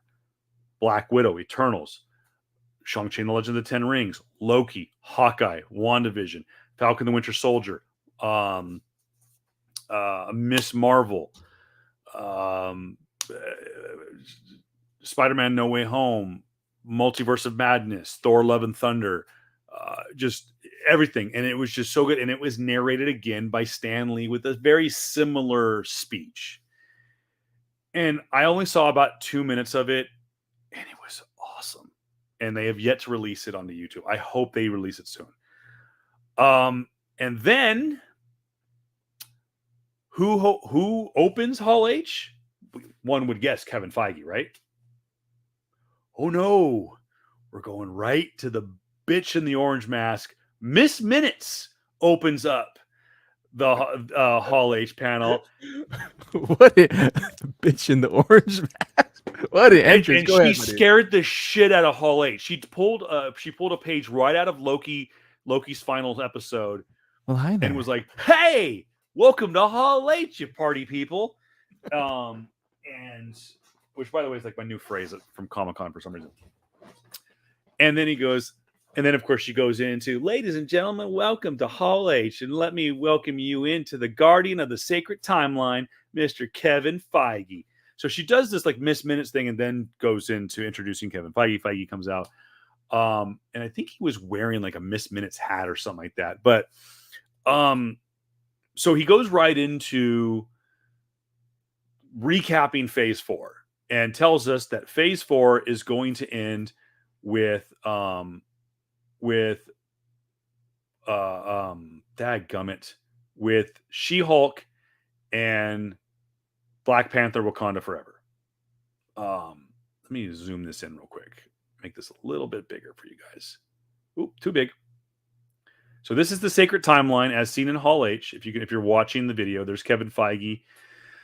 This is Phase 5. So we're gonna end Phase 4 with She-Hulk next month, and then Wakanda Forever, which we'll talk about that trailer in a moment. But we saw the trailer for She-Hulk, and it looks even better than the last one. So they've improved on the CG. They've admitted this is going to be a 30-minute comedy. So it's going to be a short series. JR, the consensus around Comic-Con is exactly what you said. The reason we had inconsistent times on these shows, we only got 6 episodes per show, and that they were very hot and cold, like right out of the gate. Episodes 1 and 2, awesome. 3 and 4, 5 sucks. 6 kind of nails the landing, kind of the formula. The consensus was COVID caused those problems. Yep. Now that we're out of a lot of COVID protocols, shit's about to hit the fan. So let's go through the sacred timeline of Phase 5. Ant-Man the Wasp, Quantumania. This is not your typical Paul Rudd Ant-Man and the Wasp movie. This is not the fun crime comedy that we've seen, the heist movies we've seen in the last 2 movies. This is a dark movie. This is a creepy movie. And it all surrounds around Jonathan Majors, Kang the Conqueror. And apparently an interaction between Scott Lang and Kang goes, hey, I'm an Avenger. And he goes, really? An Avenger? Have I killed you before? Yeah. And that's how the trailer ends. And it's like, oh, fuck. Kang the Conqueror is a gigantic asshole. And this is not going to be fun for 2 phases. No, or however long that Kang is around. It's not. I'm telling you, it's not, dude. I'm fucking happy for it.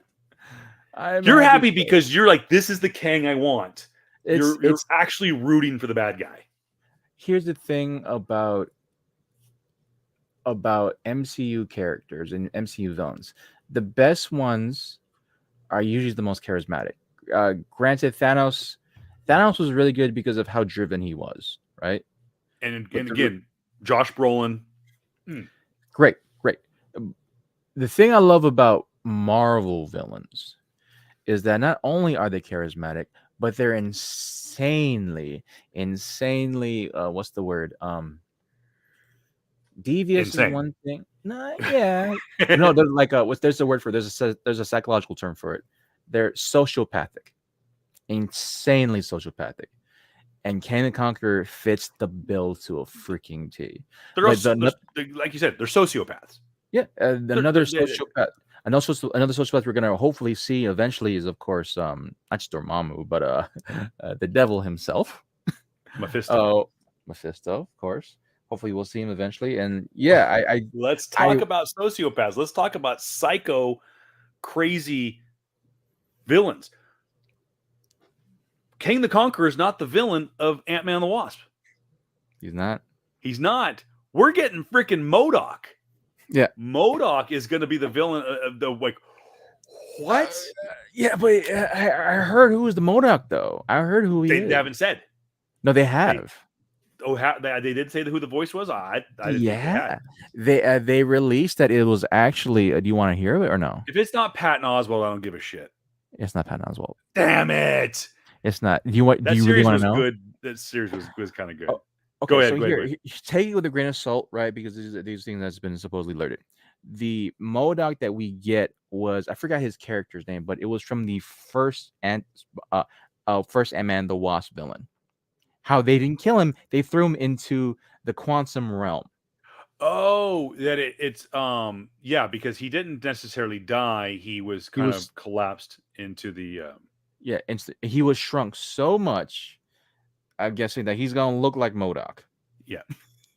Supposedly, right? Take it with a grain of salt. Again, Sorry. We'll see how that goes. My daughter's got schmutz all over my computer screen. I thought you're just like, no, stop it, Jay, stop it. No, you know what? That makes sense. And the guy who played Yellow Jacket in the original Ant-Man was very good. He's a great actor. Now, the worst kept secret of the internet is Bill Murray is in this movie. It's been confirmed. Mm-hmm. Who is he playing? We have no freaking clue. He could be freaking Bill Murray for all I care, man. Yeah, he could just be Bill Murray who just got sucked into the quantum realm. Like, hey, bro, what's going on? Yeah, it's in the hole. So yeah, MODOK. That was not something that a lot of us saw coming. It was a very good trailer. Jonathan Majors is going to kill it. Can we just talk about the villains? Like you said, you hit it. Let's talk about the villains that they've gotten, the legendary villains they've gotten to play in the Marvel Cinematic Universe. You have Jeff Bridges, who plays Ironmonger in the very first one.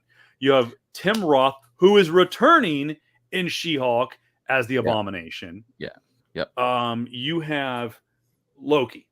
Tom Hiddleston does not get any better. Tom Hiddleston is the man MCU cannot have leave. Period. And they've said that the reason they created the Loki series was for one reason and one reason only: his appearance in Hall H when he came in full regalia and said, "Say my name." And they said from that point on, they said, we cannot let Tom Hiddleston go. We can kill him 30 ways from Sunday. Yeah, he's not we're gonna come back. We'll just get another variant. Yeah, that's what basically what they did, which I'm here for. Here's like if we could just get Tom Hiddleston to play Loki, I'm fine with that. I want him. He could be the new RDJ, right? Absolutely. He can absolutely. Could you imagine him be the AI for Riri Williams? Oh God, that'd be amazing. Oh my God, I would be okay with that rewrite of history.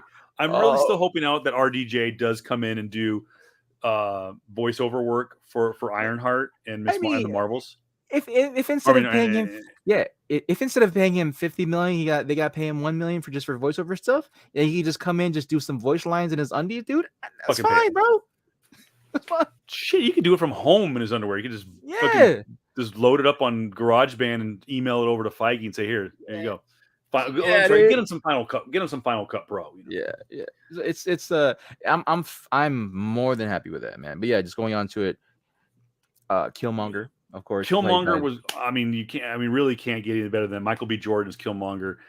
We'll talk more about him, hopefully. Josh Brolin as Thanos. Yep. He is the epitome of the Mad Titan. Yep. And you know what? And he killed it. He did a great job as Cable, who was kind of the villain for about 30 seconds. Yeah. You know, just going down the line, Elizabeth Olsen playing the villain in Multiverse of Madness. Yeah. I can't call her. I can't call Liz a villain though. I can't. What's her name? Han. Agatha Harkness. Oh yeah. Catherine Hahn. Yeah, Catherine Hahn. Yeah, fantastic. Just going Captain America. Just you had the Hydra guys. You had what's his name playing the congressman. Yeah. I will say too, if you really want a good villain, which we should have, we should do Civil War 2 and finally have Captain Marvel as an actual villain. Just do that full on turn. Yeah. Do that full on. It wouldn't be a stretch. Here's the thing. Her villainry wouldn't be necessarily be the villain. It's just more so the other side of another side of a necessary evil type of thing. Yeah. Let us know in the comments below who your favorite Marvel Cinematic Universe villain is. And you know what? We're going to count the TV shows. We're going to count who's yours? Who's yours? My number one probably same villain. My number one villain. So if we're gonna take movies, give me the movies, give me all the TV shows, including the Defender saga. Yeah. I Okay. love Loki. Okay. I love Thanos. Come on. Just say it. Wilson Fisk. Yep. Absolutely. And a close second would be Kilgrave. Yeah, I was actually gonna say. Yeah. Like it's great that one Vincent fucking D'Onofrio. What a get. Holy shit, Absolutely. what a And he get. loves the character. Yeah. I would You've say turned him into a nerd. oh my god, dude. Yeah. Him Vanessa D'Onofrio. I like Kilgrave too, specifically because I love the actor. He was a Doctor Who. He was a Doctor He Who. went from being the He was greatest good guy. one of the greatest good guys. I will say I say he was the most emotional doctor, which I fucking loved. Yeah. And yeah, we got him. Like I'm so sad that we didn't get him for more. And No, but he is coming back for the new series. That's right. That's right. I will say this. I will say this. My third favorite villain, even though he wasn't necessarily a villain at the time, Punisher. And by the way, John Bernthal coming back to play the Punisher. Hell John yeah, Bernthal because they coming 18 episodes, baby. So yeah, the unofficially announced John Bernthal will return as Frank Castle, and the Punisher in the near future could appear as early as spring 2024. As you can see there on the calendar, we'll get to it. Speaking of possible villains returning to the Marvel Cinematic Universe, we could see Grant Ward return to Secret Invasion as a character that could be the person stealing the armor from Stark Industries. Right. You will notice on this slide, Armor Wars nowhere to be seen. A lot of people are starting to question whether or not Marvel has bailed on Armor Wars, but there's so much that's been set up that was set up in Falcon and the Winter Soldier, that was set up in Spider-Man No Way Home for that storyline. So maybe it'll get rolled into something else, but I think Armor Wars, they're just trying to find a place for it. Bro, just like I just had this crazy thought too. And this is me going theory wise. John Bernthal. What if he's in Armor Wars because you know how in the recent comic book series he actually got an Iron Man suit. Yeah, wasn't he like the Iron Punisher? Then he turn into Iron and was also the Sorcerer Supreme. And yeah, it's some crazy shit, right? And not only that, but I just think of it. I'm thinking of it timing wise too. I'm thinking timing wise because we also had a Punisher series. I don't know if we had a Punisher series, but like Punisher, John Bernthal in Iron Man suit in Savage Land during Secret Wars, killing off fucking the horrible zombie version of villains, as well as bro. I am hyped right now. Bernthal in a Punisher Iron Man suit. Bernthal in a Punisher Iron Man suit with a old X-Men, old Wolverine and old freaking Hawkeye. Killing Old villains. Man Hawkeye, Old Man Logan, and John Bernthal is the Punisher. By the way, Drew Yeager, get on that commission right now. I want John Bernthal as the Punisher in a Punisher Iron Man suit. I want it ASAP. Make that happen. Secret Invasion, from what I understand, Secret Invasion very reminiscent of, a lot of people said the trailer they were shown very reminiscent of Winter Soldier. Very kind of secret. no pun intended. Very kind of espionage kind of deal. Who knows, man? Have they announced? Oh, I know we're getting ahead of ourselves, but have they announced the director for Secret Invasion? No, they have not. But they have said that the timeline takes place in the 5-year gap between Infinity War and Endgame. Okay. So it's a kind of a prequel, so to speak.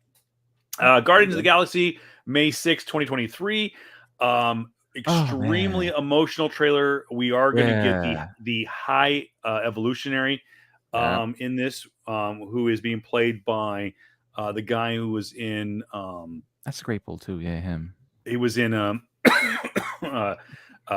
Peacemaker. Yeah, that's right.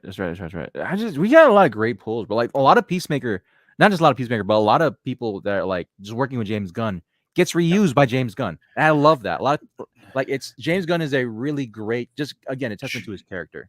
Chukwudi Iwuji. I wholeheartedly apologize if I completely got his name wrong. He's a good actor. Great fucking it's crazy how like his look too. I'm like, dude, yeah, he could definitely be High Evolutionary. He's nuts. And he was in freaking character the whole time. I'm here for it. Hell yeah. Very, very emotional trailer. And we do know that Cosmo, the cosmic dog or whatever, is going to be Yeah. making their appearance. And It's voiced by an actress who was in Borat 2. oh yeah.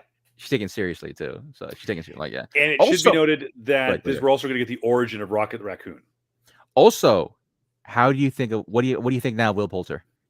As Dude got jacked. bro, he's been jacked, bro. F. Dude, he's hella tall and like he's 25, bro. I did get to see the leaked images in him in character, and yes, Right? absolutely, James Gunn,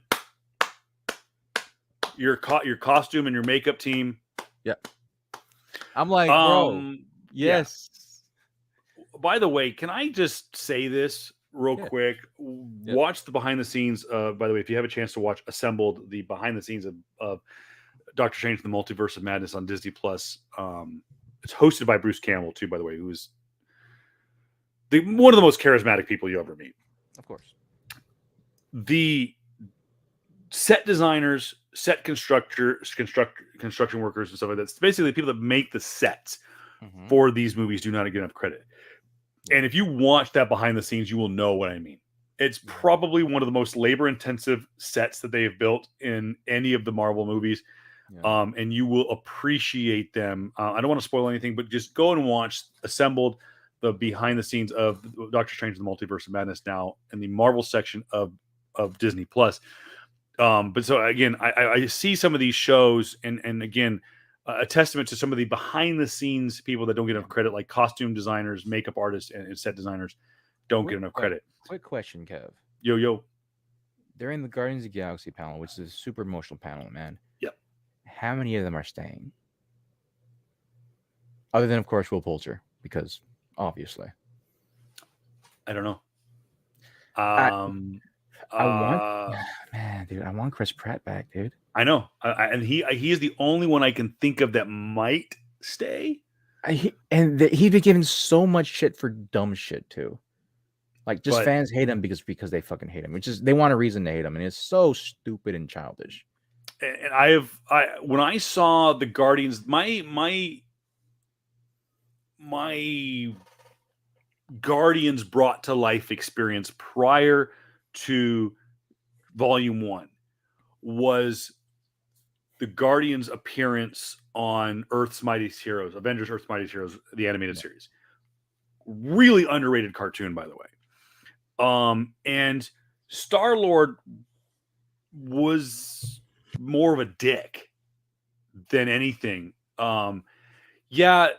Chris Pratt is kind of that lovable a-hole, but he's an arrogant dick in the cartoon. He's an arrogant dick in the comic books, and I was wondering how they were going to pull it off in the movies. I think that James Gunn has done a great job at adapting it and going in a different direction. Yeah. So I'm not mad at it, but I know that that's a lot of people's problem with it has been his lack of arrogance, and he's more fun loving, but I think it's been more universally accepted.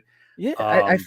The same thing to combine against that. And I'm not sorry to just kind of just head with this. Right. Like RDJ, that's my biggest example. Who was Tony Stark before RDJ? An abusive alcoholic dick. Yeah. Who did not care, who had barely any fucking social skills. It wasn't until RDJ being RDJ basically that they changed up his character to be more like RDJ, and now he was more charismatic. He's much more fun loving. He was much more he wasn't aloof anymore. He was much more in your face in the sense of like just who he was as a character. Yeah. It's so, and so this is one of the small briefcases of the cinematography or the live action changing the source material. And I love that. Like Chris Pratt, dude, he was the guy. He was the guy to help bridge all the Guardians of the Galaxy together, right? Into James Gunn's amalgam, into his crazy world. And I love that. I want Chris Pratt back. I know he's getting older as well. I feel like he's gonna have more of a role like what he did in Love and Thunder, which I'm all for, man. And he hopefully we'll get him back in like the bigger tentpole movies. and I love Palm as well, man. She's been great now. I miss Drax. I miss Gamora, but I understand. I understand the other subtleties. I understand the politics behind everything. It sucks. I understand we're gonna get Will Poulter. I want Rocket still to be in this. To totally be honest with you, because I got love for Bradley Cooper, man. Bradley Cooper's been fucking awesome as well. Groot's gonna just constantly still be there. I don't know if they're. I don't know if Vin Diesel is gonna continue to play Groot, but yeah, I don't know who's gonna. It's hard to say who's gonna fully stay. Yeah. Yeah. It really is a crapshoot Yeah. on who's going to stay. I'm trying to get something for the next slide. So good. Oh, I'll just keep on reading the stuff before you do that. Like, yo, just I'll move down. right. I'm move past all this stuff too. Echo's great. So Guardians, Echo looks great. We do have confirmation now that Matt Murdock will appear in Echo. Season 2 of Loki, don't know much about it other than they are in production, and we're looking at summer of 2023. Echo is going to know be anything about it. Yeah. So we get Echo. We thought Echo maybe was going to be this year. It's in production. It's going to be summer of 2023. Obviously, we mentioned Sacred Invasion, spring of next year. Yep. And then it's happening, bro. Yeah. Mahershala Ali plays the Daywalker. Blade, November 2023. Oh god. Production for that movie is to begin imminently. We were told it should begin production anytime now, which means by San Diego Comic-Con of next year, we could have our very first Blade trailer. I want. How old is Mahershala? Don't know. I know he's older.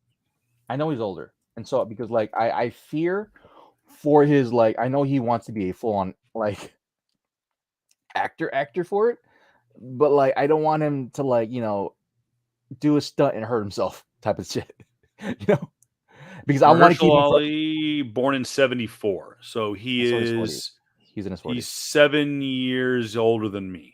Yeah, he's so well. He's 49. Yeah. Oh, dude. Yeah. So basically, he's gonna hit 50, bro. Granted, when we had the awesome freaking Chadwick Boseman, he was hitting that age as well. And so, like Mahershala Ali, we're getting there. Oof. Yeah, I know, dude. Mahershala Ali, bro. I want him to really just. I want us to keep Mahershala as sacred as an actor he is. I want to keep him for a long time because I still think one of the greatest parts of him being the MCU was when he played Cottonmouth. Oh, absolutely. Him being Cottonmouth in that series made the majority of the majority of Luke Cage watchable for me. Totally honest with you. So yes, I need Mahershala Ali to stay healthy. Yeah.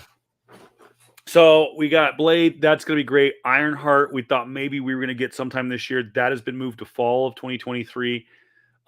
We do know, and we'll talk about it in a moment, we do know that Riri Williams will make her appearance in this fall in Wakanda Forever. New name, Agatha, Coven of Chaos, will be releasing at the end of 23, so winter 23-24. And then the big bombshell. Yeah. And I mean big.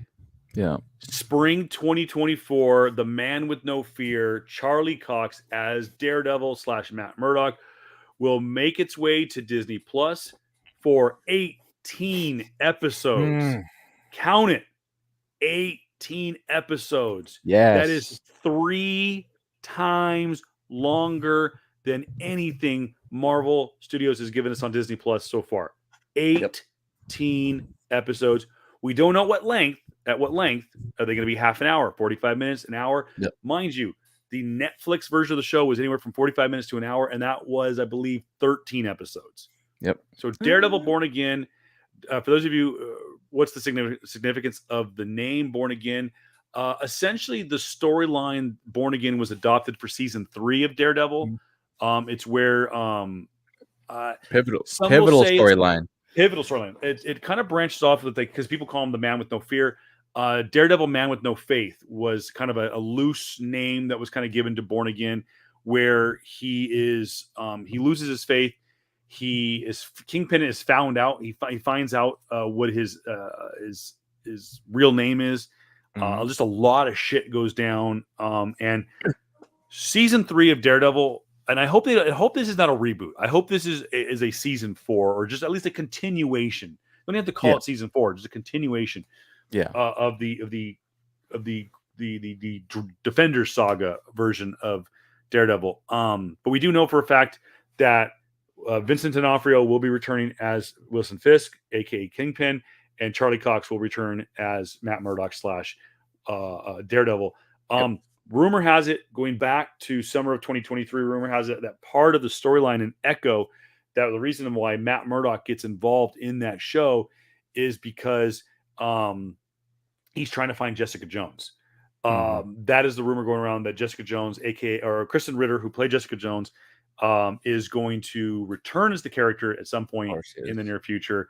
And possibly Michael Coulter will return as Luke Cage / Power Man in the near future, because he was the dude was Power Man. I mean, Michael Coulter is what's that? Heroes for Hire, man. If we ever get like a recasted version of Danny Rand, Heroes for Hire, let's go. You know what? I was okay with the version of Iron Fist that we got if they did Heroes for Hire, which supposedly was going to be sees the next season for both, or they were going to do a spinoff of Iron Fist and Luke Cage. But yeah, Daredevil Born Again, spring 2024. And then we get to see Sam Wilson in his own standalone movie, which I think is going to be a spinoff of what we saw in the conclusion of Falcon the Winter Soldier. So we're going to see Captain America New World Order. JR, you had mentioned, you and I talked about this. This ties into something that's going to be in my pull list here, my flex pull here soon. That there was a trademark leak that leaked both Thunderbolts, Captain America New World Order, Daredevil Born Again, and a few other ones that we haven't mentioned yet. But one of them also was Truth, Red, White, and Black, the Isaiah Bradley story. So there's a possibility that we could get Isaiah Bradley stories told. But I've also heard now that the events at the end of Falcon the Winter Soldier, where we saw the members of the Flag Smashers that were arrested, were blown up by that mystery person who was it was Baron Zemo's daughter. And we might get a backstory of Isaiah Bradley in this movie that might tie into the New World Order. So who knows what happens? Need it. Yeah, absolutely need an Isaiah Bradley story. Yes. And rounding out Phase 5 was Thunderbolts. This was one of the worst kept secrets in the Marvel Cinematic Universe, that there was going to be a group of anti-heroes that were going to be combined. Now, of course, Thunderbolts in the comic books is named after Thunderbolt Ross, General Thunderbolt Ross. Unfortunately, with the actor who played Thunderbolt Ross passed away this past year, and the character is considered to be dead in storyline as well. But it is expected that Thunderbolts is going to be announced, that this is the group that Valentina Allegra de Fontaine is putting together, so that we could see U.S. Agent, aka John Walker, Yelena Belova, aka the new Black Widow, possibly She-Hulk, possibly, spoiler alert, Namor the Submariner, and others in this series. She-Hulk, maybe not so much. That might be a stretch. We might see her join another group that we're going to tease here in just a second. But let us know in the comments below who you think will be a part of Thunderbolts. Is there characters we haven't seen yet? Who is Val recruiting behind the scenes that we haven't seen? We do know that what's her name? Julia Louis-Dreyfus was seen on the set of Wakanda Forever, which leads us to believe that maybe she tries to recruit Riri Williams or the aforementioned original Marvel superhero. So Thunderbolts. JR, who do you think? Who's going to be on the team? Well, the Thunderbolts, for those who know, is kind of like the evil version of it. Not really evil, but like the Dark Avengers. They're the Dark Avengers. They're the Yeah, anti-heroes. they're America First Avengers. if I Yeah. could just probably say that. I'll probably say most likely US agents gonna be in there. I'm gonna go with a poll. We haven't seen him yet. But maybe because we need a character like this because most of the big hitters are gone. I'm gonna go with a poll and say the Century. The We have Marvel version of Superman. version of Superman. Yes. If all honesty too, he's probably the stronger version of Superman too, because he has this crazy, ludicrous powers.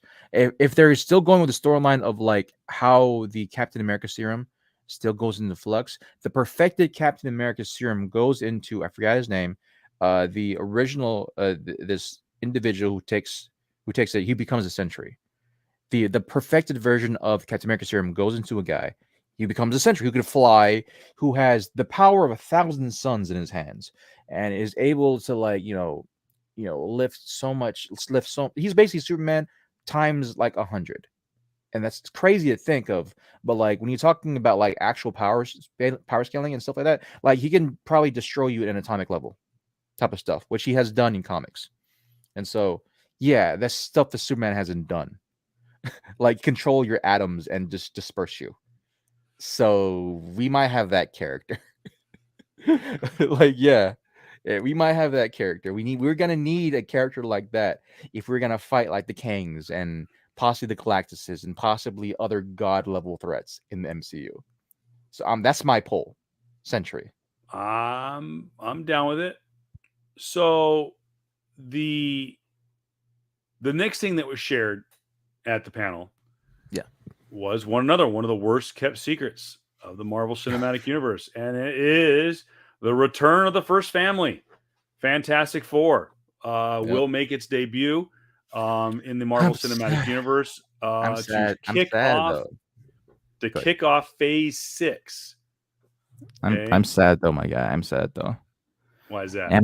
Emily Blunt has stated that she doesn't want to do superhero movies. She's just throwing us off the scent, man. I'm just telling you. I'm She's like that. hoping She's a clever girl. I love her, but I love her man, too. I want her to become, the I can't the first lady of Marvel. I can't say first wife because she's more than that. But yeah, she's I want her to be Mrs. Sue Storm. So yeah, I want her to be her, as well as her husband becoming Mr. Fantastic. That'd be fucking amazing.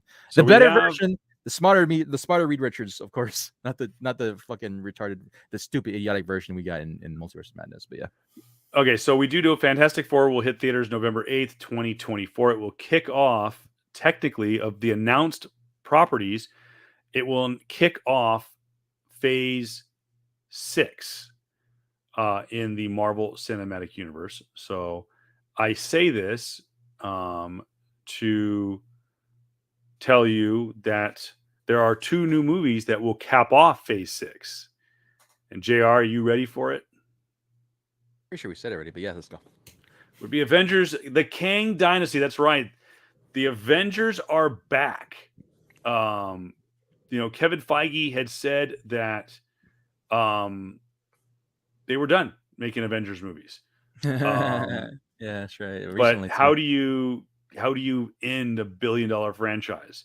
What version of the Avengers will we see too? And I'm sure we'll get a lot of those answers after Thunderbolts, and of course at the end of. We're getting the Asian version of Avengers. Now, mind you, we have the Kang Dynasty, right? We have the Kang Dynasty. Right there is the first one. What came before that? Fantastic Four. We do know that Fantastic Four is not going to be in a origin story. So we're gonna have established Sue Storm, Reed Richards, Ben Grimm, Johnny Storm. Okay. Kang Dynasty, JR mentioned, is going to be directed by the guy who directed Shang-Chi and the Legend of the Ten Rings. Yep. The next movie, worst kept secret in the Marvel Cinematic Universe, Avengers Secret Wars, will cap off Phase 6. Kevin Kevin Feige has all but said that as of right now, the Russo brothers are not going to direct Secret Wars. And they have said time and time again that they would return to Marvel Studios if they could direct Secret Wars. I think they're throwing us off the scent there, JR. I'm pretty sure. Yeah. They cannot turn away the Russos. So yeah, the worst kept secret in the world is that there will be another Avengers movie. We will get it in 2025, I believe. Let me bring up the sacred timeline here that I finally found on Nerdist. So bear with me. I had the original timeline, but I had to find this one. It might not be super clear, but there you go. There's Phase 6. So November 8th, 2024, Fantastic Four. Kang Dynasty, May 2nd, 2025. November 7th, 2025 is Secret Wars. But you see there, fall 24, fall 24, winter 24, spring 25. A lot of tent poles already established in Phase 6. And then, of course, there was a bunch of tent poles released for Phase 7. I don't have those dates yet. But this right here is maybe where we see Armor Wars. I feel like we need to add something mutant related as well. They're saying, okay, that brings me to possibly Phase 7. Yeah. If you notice, go ahead. If you notice, the mutants that they have released in the Marvel Cinematic Universe, the ones that they have said are mutants, are characters that are if they were established character in the multiverse, they're played by the same character, and that only has been one person, and that is Charles Xavier, played by Sir Patrick Stewart. The reason being, and it's a stretch, but probably is a good stretch, is that there is a contract that was attached to the X-Men rights. And when Disney bought Fox Studios, the contract came with it. And that was that from the moment the last X-Men movie was made, that you are not allowed to recast the characters established already in any of the X-Men movies for 10 years. Yes. So we're either going to see older versions of these characters in a multiverse sort of way, or we're going to see them wait for another time. Yeah, I'm just waiting for the day. I'm waiting for the events where I see Sophie Turner, Maisie Williams, Emilia Clarke, and I forgot his name, but who's the Black Knight, who I forgot the actual name. Jon of him. Snow.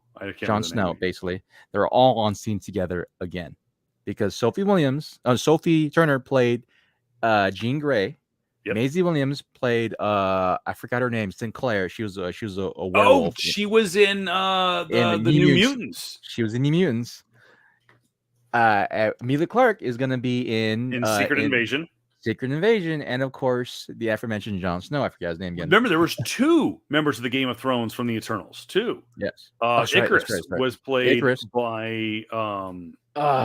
was played by. We will see him too. Yeah, he'll come back. He'll come back. Because one of the things that wasn't but was trademarked, that wasn't announced, but was trademarked, was there's going to be another Eternals. I just forgot the name of it called. Yeah. We did get a name, JR. Which other? Phase 1 through 3 was known as the Golden Era. Was known as the Infinity Saga. Okay. And we got the name for phases 4, 5, and 6. Silver Era.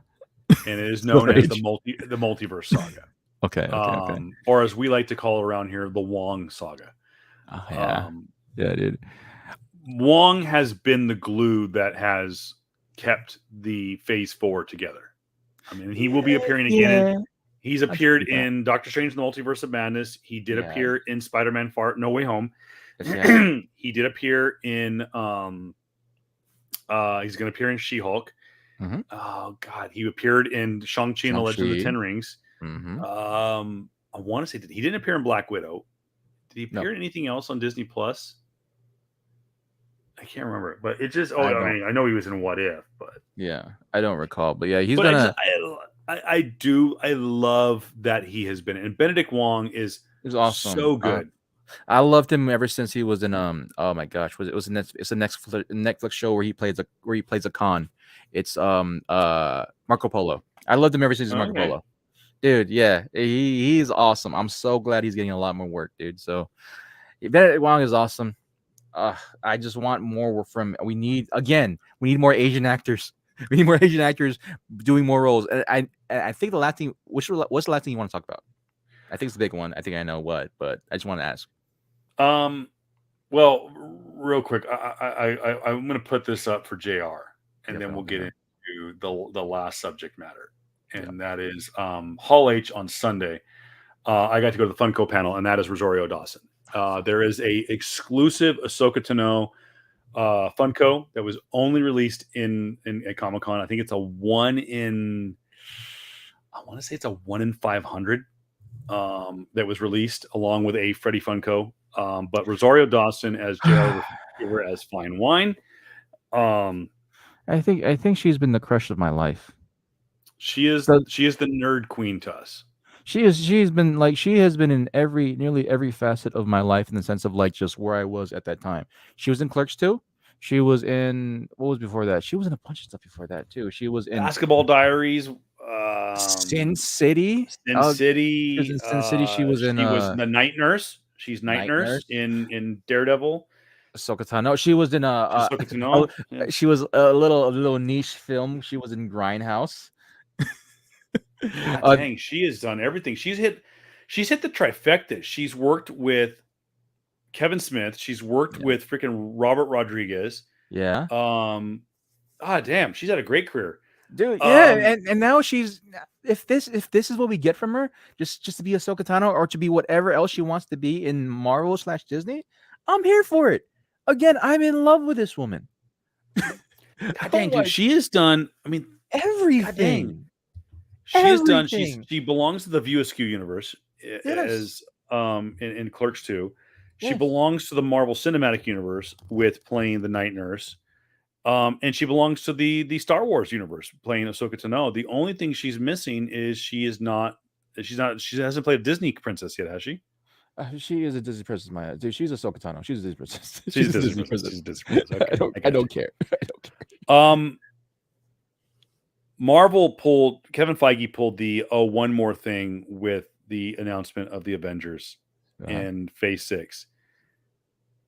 And then a very familiar sound came through Hall H, and it was a live version of the theme for Black Panther. Oh yeah. And Ryan Coogler came out and thanked the band, the drum line that was in there, this authentic African drum group. Yep. And it was amazing. Beautiful, talented group of drum and dancers. Tells a wonderful story. And Jared knows I've told the story before, and I'll tell it again. He told the story about when he introduced Black Panther 1 at Hall H, and that Chadwick had not seen the trailer, and that watched the trailer on stage with Ryan Coogler, and had his arm on Ryan Coogler's left shoulder, and was like, "Oh yeah, like the screaming the whole time, and was gripping his left shoulder to the point when the trailer was over, he's like, beautiful done, dude, beautiful. And Ryan's like, oh fuck, dude, my shoulder, bro, fucked up my shoulder, bro. And so he introduces Black Panther Wakanda Forever, and he says, my shoulder hurts, I can feel him. T'Challa's here with us. And he introduces the cast, and what an amazing cast. You have Lupita Nyong'o coming back as Nakia, who is looking stunning as ever, and Lupita, Academy Award nominee, yes, multi times over. She's an amazing actress. You have Letitia Wright coming back to play Shuri. You have Winston Duke. Yep. Oh yeah, he's M'Baku. Yeah, man. By the way, he came out on stage and everyone started barking at him. He's like, he does his little basa, whatever. And then we get to meet members of the Atlanteans. At least that's what they're being called now. From what I understand, is that from a toy leak that the Atlanteans are not going to be the Atlanteans. They're going to be derived from Aztec lore. Yep. So that Atlantis, people don't know where the great city of Atlantis is at. It could be in the Caribbean, it could be in the North Atlantic, it could be in the South Atlantic. They're going with the Gulf of Mexico kind of feel, that Atlantis, or somewhere in the maybe the West Atlantic. So a very Aztecan feel to the Atlanteans. I can't remember what the name they're being called, but we get our first look at Namor the Submariner, and being played by, I believe, a Mexican actor. Yeah, he was in Narcos. Ooh, He was great very, show, by the way. yeah, very, very famed actor. And so, yeah, he's And he looks. You know what? I ain't mad at it. He. People don't realize Namor is not a good guy. here's the point of contention for me, and you know how I feel about this. Namor, of course, hasn't been historically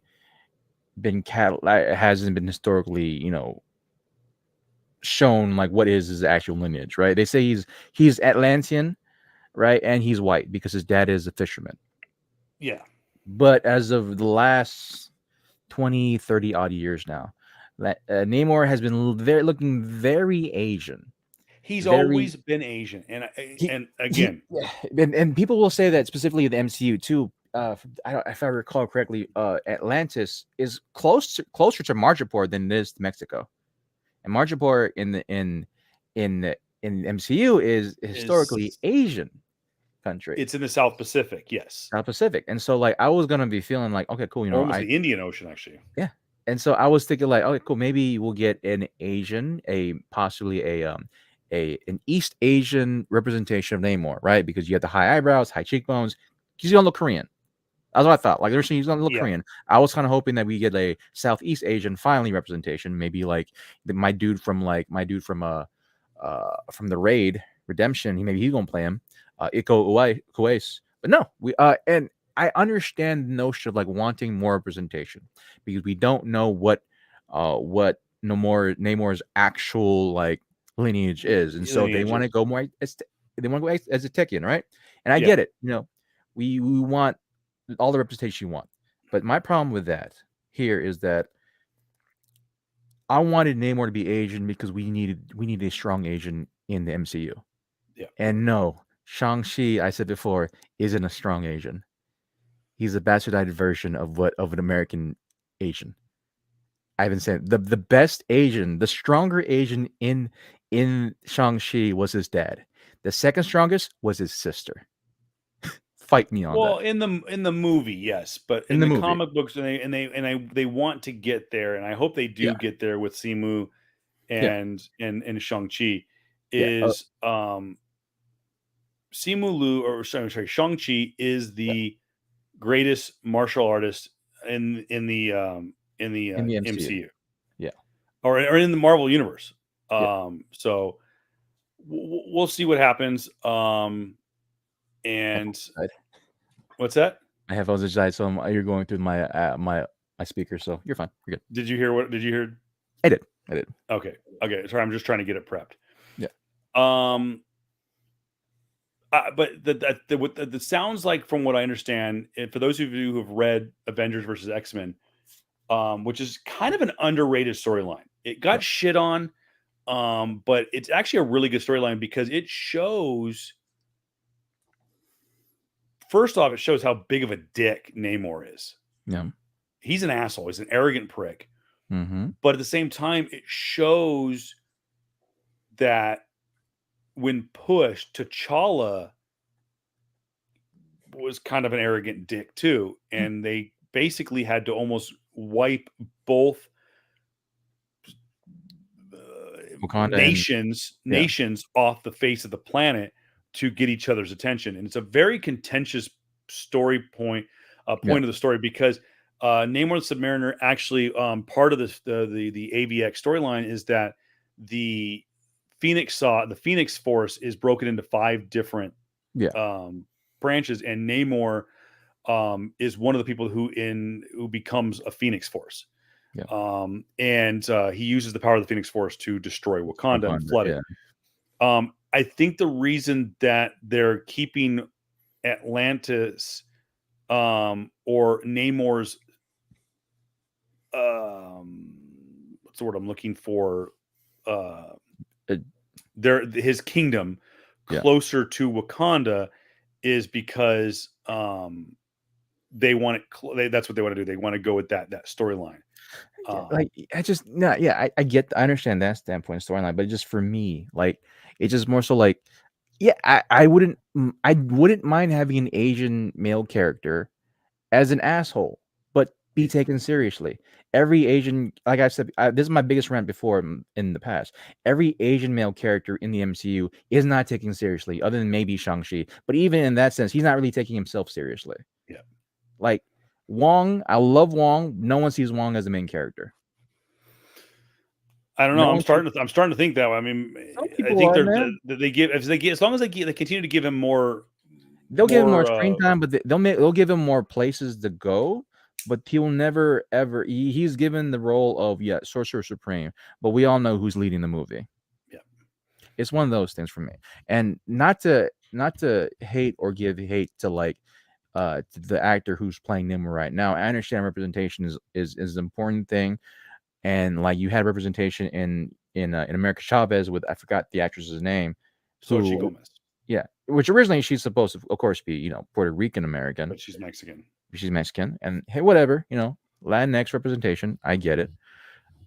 Just for me, to try to combat against a lot of like Asian stereotypes in Western media, mainstream media, we need a dick asshole Asian guy. Well, Like, like I said, we'll have to.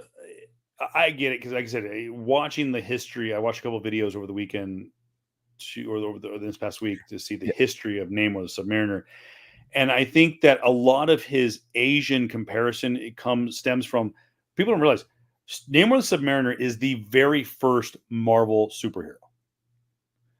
He appeared in Timely Comics, Marvel Comics #1 back in 1938, yep, alongside the Human Torch, who inevitably becomes Vision. yeah, Not Johnny Storm. yeah, It was a different, robot that yeah, was the Human Torch, and they battle each other. It was a great battle in Marvel Comics #1, and um, Namor the Submariner. Again, go with me on this. I know it's a racial slur. Has always been drawn in the golden and silver ages as slant-eyed, yeah. No, and it's a very chiseled jawline, like you said, yeah. very Korean, maybe They touch no, Japanese, maybe. they Fu Manchu'd him. I'll say it because I'm Asian. They Yes, they Fu did. You're Manchu'd right. him. They absolutely did. They absolutely did. And it got to Um, the point where he went from a hero to semi-villain in a later Marvel comic series because of how Fu Manchu and the Asian scare tactics bullshit that's raging on from the 30s onward to the 70s have been. Like it's again for me a representation of Western media. Just think of this. Just think of this, right? Just from my standpoint. If the only white representation or European representation of Marvel character was Everett Ross, right? Not the old Ross, but the young Ross that was in Black Panther. yeah. That was your only white representation. No, unknowing fully understanding that RDJ is there but was never shown. That's your representation of what a character is. Yeah. And then the next character you see is Thor, but it's not a white Thor. It is, let's say, I don't know, a South Asian a South Asian Thor. Yeah. How would you feel? Like honestly, like it's one of the things like it's I understand this is where we get with like the checker box, checklist bullshit of like, what we need to do for representation, man. But like for me, understanding the history of of the denigration of what Asian males look like, myself, right? We've been looked as like, the weak, timid dudes who can play chess, do your homework, look nerdy, only have like 3-inch cocks, and are submissive to an extent. They are non-confrontational, or they're Bruce Lee, one or the other. And what we've been getting as of late have been more so, oh, they're not really this stereotype, but they're like still, not Bruce Lee either. We've got Yeah. like we got a lot of non-confrontational Asian representation now, but we don't have Bruce Lee anymore. So it's like that for me. Like, dude, like Namor would have been a great representation. Like, that's my problem with Shang-Chi. That is my absolute problem with Shang-Chi. He does not represent me. He represents a dude who is running away from his ancestry. Yeah. Running away from, like, yes, your dad and your people have done some fucked up shit, but we can grow from it, but at the same time accept it for what it is and not let it fucking drag you down. Stop being a bitch. Work through it, because that's how our people has always worked through it. Yeah. We don't have that. I just gotta say, we don't freaking have that, dude.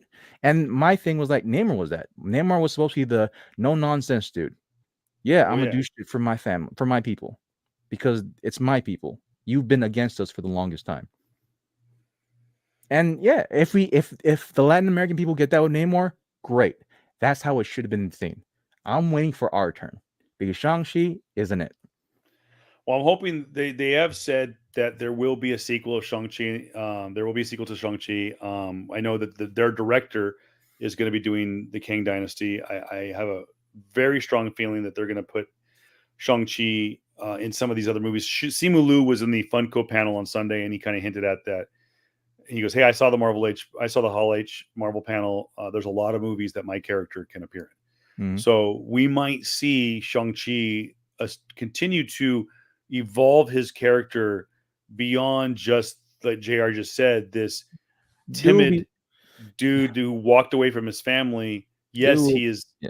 He is Well, more likely to be in a karaoke bar than he will actually hold like responsibility of like those who well, come before him.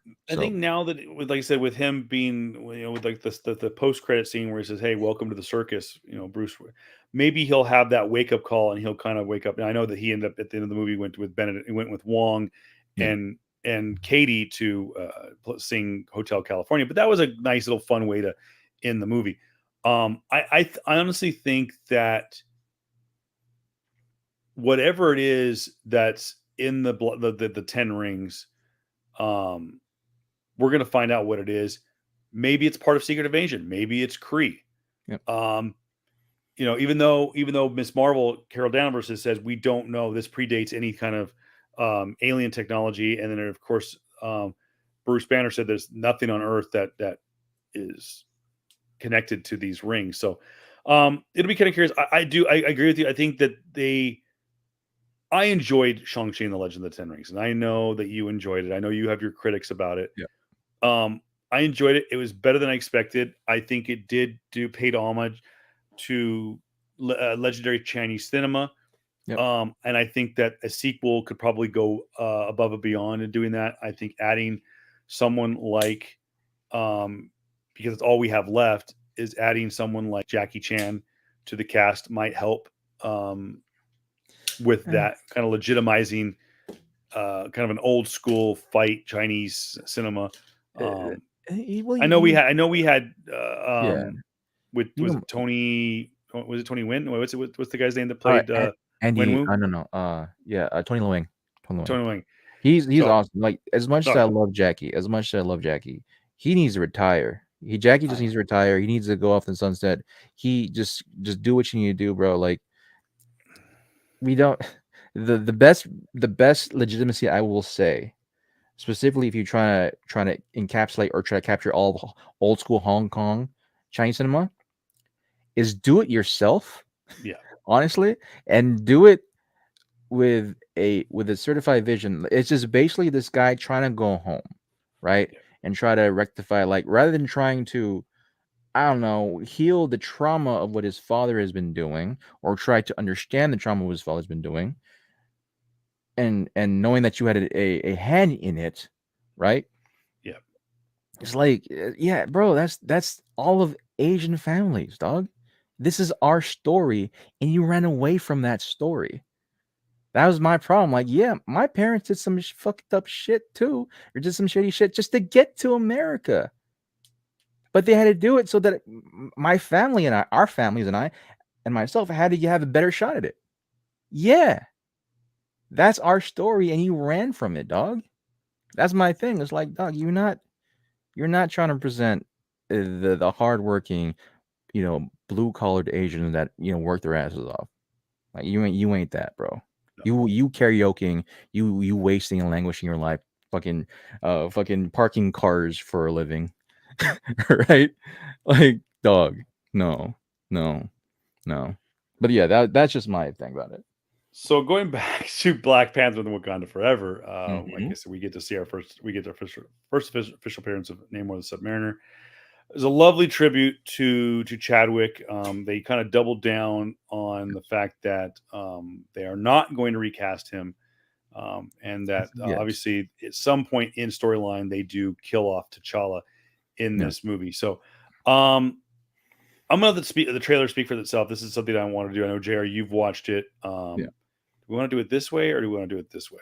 Probably that way. This way, okay. Yeah. And you can hear the audio, right? Try it. Play it. I don't think I can now. Oh, nice. Yeah. Let's drop a mic. Use a mic. Play. Yeah. No woman, no cry. Tam's a singer for that song too. She's awesome. You darling, don't shed no tear. No woman, no cry. Good friends we have and good friends we've lost along the way.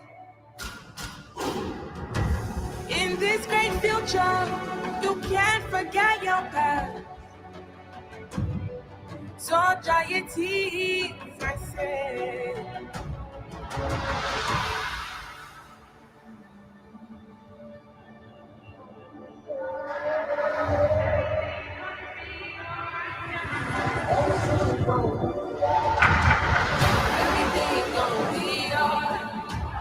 Everything's gonna be alright. Everything's gonna be alright. Everything's gonna be alright. Everything's gonna be alright. Everything's gonna be alright. Everything's gonna be alright. Everything's gonna be. I am queen of the most powerful nation in the world, and my entire family is gone. Have I not given everything? Everything's gonna be alright. Everything's gonna be alright. We're gonna be alright. Do you hear me? Do you feel me? We're gonna be alright. We're gonna be alright. Do you hear me? Do you feel me? Do you hear me? Do you feel me? Do you hear me? Do you feel me? We're gonna be alright. And when I wake up.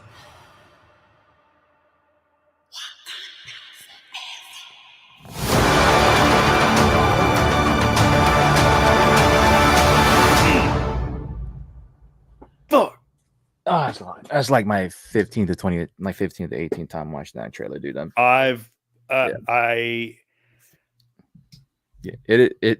We talked about it before. We've talked about it before, and I agree wholeheartedly. This should be the only trailer they put out. That's it. Yeah. By the way, like Jairus mentioned right there, Thames is the singer. She's a Nigerian singer. Yeah. The single of her cover of No Woman No Cry is available now. It's not a shill. It is available now on Apple Music and Spotify. Part of the Wakanda Forever epilogue, or I'm sorry, prologue soundtrack. And quick question: you'll hear a little remix in there. That is All Right by Kendrick Lamar. So they kind of remixed it a little bit. Is he doing the second album like he did the first album? I don't know, because he was heavily influenced. Actually, take that back. He produced. Yeah, he did the whole album. He produced the whole album. He produced Black Panther's first album. That's right. He was like nearly in every track, every song. And everyone I know that loves rap said that the Black Panther, for the first Black Panther album, could be one of the greatest rap albums of all time. I'm pushing it, but yeah, it's Kendrick Lamar. I told you, bro. Compilation. Yeah, it's I told you, dog. It's like Kendrick Lamar. I told I think because I remember I harkened back to the Super Bowl party we did before. Like before that, he was like, "Are you sure about Kendrick Lamar?" Like, bro, you've listened to Kendrick Lamar, you just haven't noticed it yet. Yeah. And that's him. That song, I immediately when I was reading the reviews about it, and I didn't realize, I didn't know it was a mashup. It was just, or I'm sorry, it was a mashup. It wasn't part of the song. Mhm. That was so I went immediately downloaded it. I immediately went and got that song because I love that. It's Be All Right. Oh yeah, It's different. It's all right. It's from his third album that came out like 2015 or so. And that is that's a powerful song, by the way. Yeah, it is. Both of those songs are, by the way. It's an amazing song. Thames, I'm just happy that Thames is getting a lot more love as of recently. I'm a huge fan of her. One of my favorite songs from her was actually when she was with WizKid and did oh my gosh, dude, what's the song called? If you can look up WizKid featuring Thames, they did a song together, and that song is like my song of 2021. So yeah, it's a beautiful song. Yeah. I was not in Hall H when that trailer showed. I saw that as I was walking and picking. I had someone. I did. Damn it! Where's the hat? Shit! Oh, it's in the other room. I got a Marvel Studios Multiverse Saga hat that was the giveaway in Hall H that night. And as I was walking, after I picked that up and walked to my train, I saw that the She-Hulk trailer had dropped because I was looking for the sizzle reel. I wanted to see that for opening video, and I saw that She-Hulk and Wakanda Forever were on there. And I tried watching it while I was in line, and my phone kept freezing. So finally, when I got on the train, I watched the She-Hulk video. I thought it was hilarious. It's great. And then finally was able to download the full version of the Wakanda Forever trailer, and I was balling. I was absolutely balling. The moment where they go, "No woman, no cry," I was like, "Oh God!" The thing I love about that too is oh my gosh, I forgot her name. Good God, the mother, Angela Bassett. Dude. Angela Bassett's amazing. Like I think we're in this era of like of period pieces of like having incredibly strong, influential like women, right? Like queens going through revenge arcs, and I'm here for it, bro. Like I'm telling you right now, you should play Ghost of Tsushima because one of the characters in Ghost of Tsushima, she loses her whole family to a traitor, and she's just on this revenge path of like figuring out who killed her family. I'm talking about like in the game, I go fight off a war, and her husband there with me, but he dies in the war too. And she finds out that someone killed her whole family, her daughters, her sons, her granddaughters, her grandchildren, and and they left her alive specifically. So like I feel like we're in this era of like these of older women in having revenge arcs, and I'm like, yeah, fuck yeah. And so Angela Bassett, I love her. Freaking and love there her. is a rumor going around. You obviously see the last frame of the trailer is on a beach. Off in the distance, you see Namor the Submariner. You see the claw come down, and you see the Black Panther suit. It is very reminiscent of the gold Jaguar suit that we saw in Black Panther 1, worn by the one and only Michael B. Jordan, aka Killmonger. And there are rumors aplenty of who is donning that suit. Now, people, of course, the checklist goes M'Baku. Well, if you look at the suit very carefully, unless Winston Duke skipped leg day for like, I don't know, a year, that ain't him. Yeah. And Wilson Duke and M'Baku is like a legit like 6'6". Yeah. Whoever in that suit is not 6'6". The man is tall. Yeah. And so like let's just call it out for what it is. We're looking at the butt. We're looking at the butt. We're looking at it's gonna be Letitia Wright. It's gonna be Shuri. I'm hoping okay. Nakia? Romana. Oh. Queen Mother. Yeah. I mean, they did hint at her in What If. Because she was before her being the queen, she was head of the Doj Lodge. In the trailer, you hear Angela Bassett, Romana, say, "I have lost my entire family." She has Shuri. Yeah. She has lost her husband. She has lost her son. But if she loses her entire family, she has to have lost Shuri. Does Shuri die? No. The theory is this. What leads to the incursion of the Atlanteans, for the lack of a better term for right now, the Atlanteans and the Wakandans, is that the Atlanteans kidnap Shuri, which leads Riri Williams to creating an Ironheart suit to help find Shuri. Yeah. This is a total kind of fan theory. And in it, to try and find Shuri at all costs, Romana drinks from the herb, the heart-shaped herb, and dons the mantle of Black Panther. I swore they burnt that in the first movie, though. They did, but remember, they had some that was they had some that I think Nakia stole some.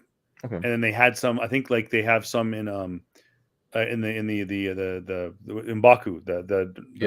the tribe.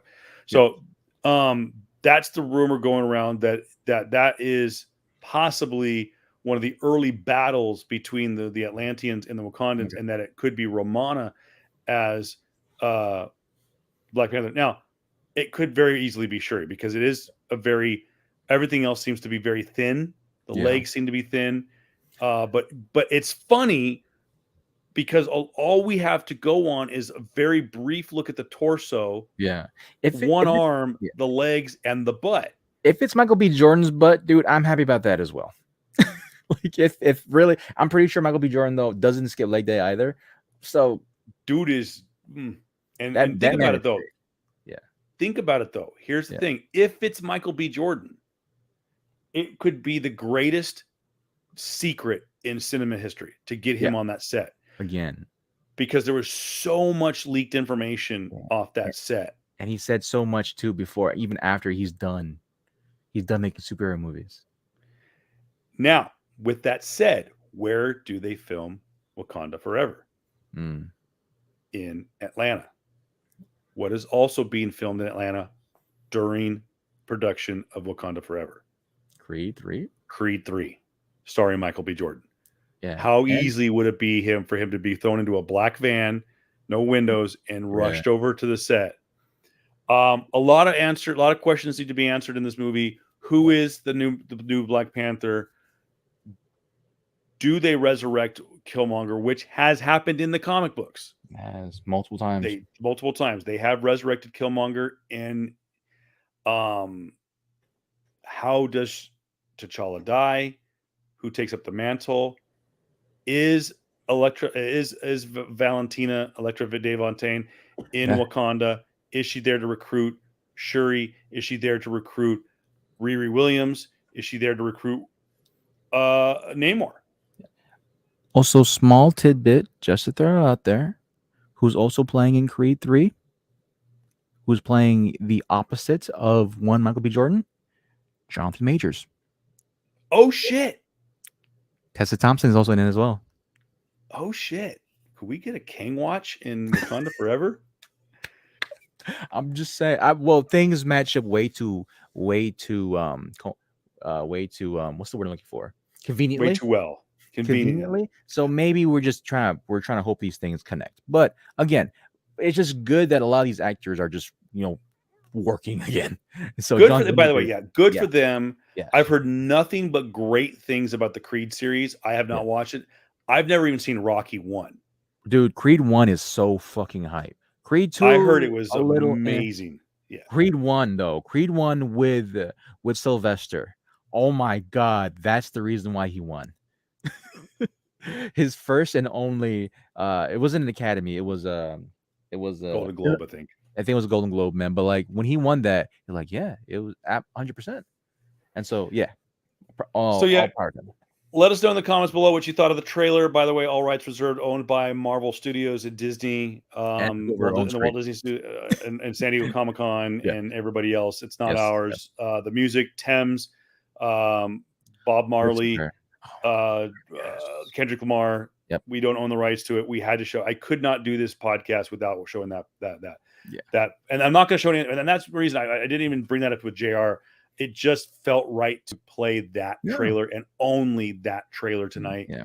And like I said, I think JR and I are both in agreement that should be the only trailer they show between now and November 11th. Yes.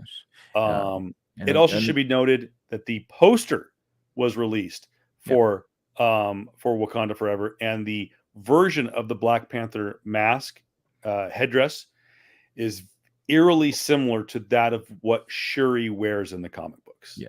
Which And by the way, who is in possession of a comic book where first appearance of Shuri as Black Panther? Yeah. This What, motherfucker. is it the black and white version or is it the Campbell cover? Oh, I think I have both. You got both?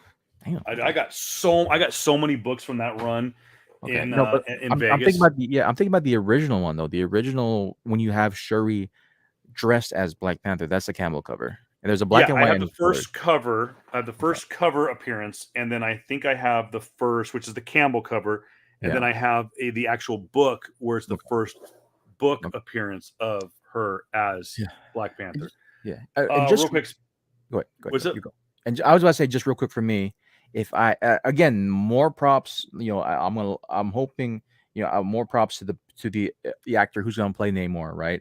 I hope it does great representation for Mexican Americans or for Latin cultures, because like just the aesthetic, rewatching again, the aesthetic for having Namor be Aztecian, the headdress, the vibe, all that looks amazing. Sin-wise, just cinematography, it looks fucking amazing. It looks hype as hell. So here's hoping we get more of that. Here's hoping we get better representation too for more characters. And so that's great. I will say though, for Namor, if I could do a fan casting myself, again, the dude who is in the Asian American Shazam, his name is Ross Butler. That would have been my Namor. But yeah, I digress. So this is the Black. If you're watching the stream on YouTube or God dang it, what are we on? Twitch. And Twitter, you can see that is a very feminine, very female kind of driven Black Panther mask. Very similar to that of Shuri's from the Dark Reign series. But it's a hype poster. I love it. I like how they kind of keep it very kind of, lack of a better term, blacked out. Yeah, I mean, so yeah, sounds amazing. Yeah, looks great. Looks great. So let's finish things off real quick. Just show your shit. We got to do this quick. Dude, oh my gosh, it's been 3 hours. I know. So we gotta do this. Exclusive San Diego Comic-Con 50th anniversary or 60th anniversary of Spider-Man issue #1 legacy cover 895 of Amazing Spider-Man. This is a J. Scott Campbell cover exclusive to San Diego Comic-Con. Did pick this up. Had to. This is the one that JR's been wanting. It's super rare. Signed Rogue green cover. I don't want to ruin your day. I had that for a while. I know you. I think I knew you did. Yeah. I'm gonna take this off because I don't want people to see how much I spent on this book. Captain America issue #25. Who is the new Captain America? First appearance of Sam Wilson as Captain America. That book went up recently too. And we teased it earlier. I've been on the lookout for this book at a reasonable price. Pretty good shape. Little bit of some slight wear on the spine. But this is a book I'm not looking to flip. This is an important book to the Marvel Universe, to the Marvel Cinematic Universe, and to Captain America. This is Truth, Red, White, and Black, issue #1, first appearance of Isaiah Bradley. Yep. If you go back and you watch or listen to JR and I talk about Falcon and the Winter Soldier, we talked a lot about Isaiah Bradley and the Black Captain America, and that story needs to be tore up. Yeah, that whole storyline is, of course, is based off the Tuskegee experiments that was horrendously done on, of course, Black Americans back in, I think, the 30s or so. It was coming out of the Korean War, and they used essentially the Tuskegee Airmen, who were mainly used in World War II. Yeah.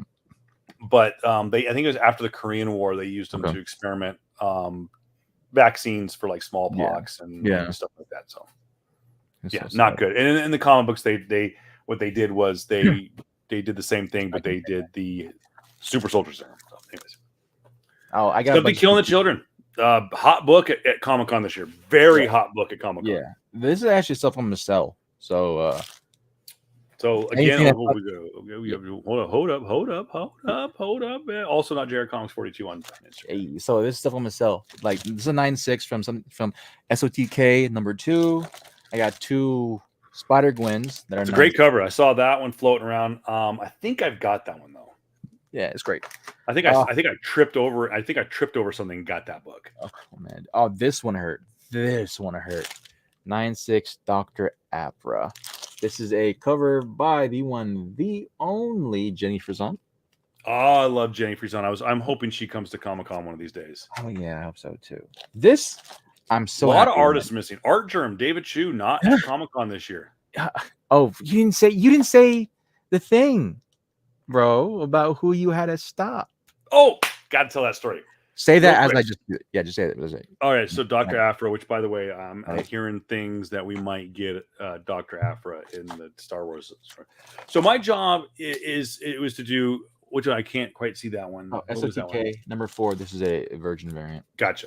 I do the ADA line in Hall H, so I have to move them from one area all the way around to the front of the convention center and move them in these doors, which is specifically for ADA. And they don't actually, the doors aren't open at all during Comic-Con. It's just for ADA entrance. And so I'm bringing these people in, and there's people in wheelchairs and walkers, and there's old ladies and little kids and stuff like that. And there's this dude got a mask on, and he's just like, he's just like twitched out. And I go, bro, and I can see he's an exhibitor, no ADH sticker. And I'm like, bro, you need to go over there. But I'm an exhibitor. Bro, you need to go over there. Like, this is for ADA only. And I'm like, I'm bringing people in. I've only got like these double doors. And I'm bringing gigantic wheelchairs and freaking rascal scooters in and all this stuff. Dude, you need to go over there, bro. You need to get out of my line. Get out of my line now. And this guy goes, who the fuck was that? I go, dude, that's Rob Liefeld. I knew it. I knew from the get-go. All I saw was here because he had a hat on, and you could see his hair, which he always, he just has a distinct hair look to his hair. You could see from about here, and you could just the way. Yeah, it's Rob Liefeld. Holier than thou, bigger than the event. Rob Liefeld. Hour and a half later, I'm on the plaza work, which is between Hall H and the line for Hall H, outside the convention center. It's on the east side of the convention center. And I'm in line, and who comes down the plaza? And there's Rob Liefeld wearing the exact same clothes, no mask this time, but he's wearing the same shirt. Now, mind you, when he had his badge on, he had a badge on that did not say Rob Liefeld on his badge. Mm-hmm. But I'm thinking he had badges for all of his guys, for all of his crew, because he had a bunch of badges around his neck. So it was I would bet the farm, because he had a mask on, but I would bet the farm it was Rob Liefeld that I kicked out of my line. I definitively said it. Now, mind you, I immediately called JR and tell him, dude, I just kicked Rob Liefeld out of my line. JR goes, good. He can't draw feet. That's JR. That's your response. Dude should be kicked out of Comic-Con just because he can't draw feet. No, it's way more than that. But that is definitely a contributing factor. That I will say also he's a dick. Yeah, and like he's an arrogant. He was dick. literally standing around doing jack shit in Vegas. I wanted one book signed, and he wouldn't do it. No, not just that, but like just a sheer audacity to think that I'm better than all these people who are handicapped. and he's like, I bro, the 3 times I had to tell him, get the fuck out. I'd be like, okay, cool. You have a handicap? I would let him. You got feet on you. No, your artwork is handicapped because you can't draw feet. I get, so, I know the rant's gonna come, but I get that he's one of the OGs of comics, and he pushed out a lot of things, and he sold a lot of comic books, right? I get that, right? He was once the rock star. He was, I don't know if he was called the Tom Cruise of comics before, but he was called something in comics before. But like, bro, the most relevant thing you've done was Deadpool, but you just created the character of Deadpool. The actual personality of Deadpool was done after you. Yeah, what made Deadpool was way further on. Nice cover. That's what you Of course, shout out to Ronnie. You know who you are listening. I told him that same story a couple days later, and he goes, "Yeah, good. He can draw feet." My last one, I will say, All I right. think you will actually get jealous of.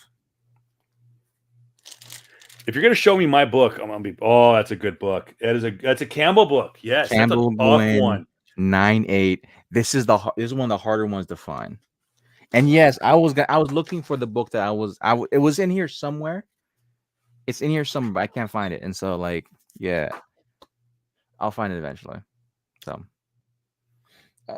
yeah. So that's it. Oh my god, thank you guys so much for, like, if you guys are listening in audio format. Thank you very You much. go there?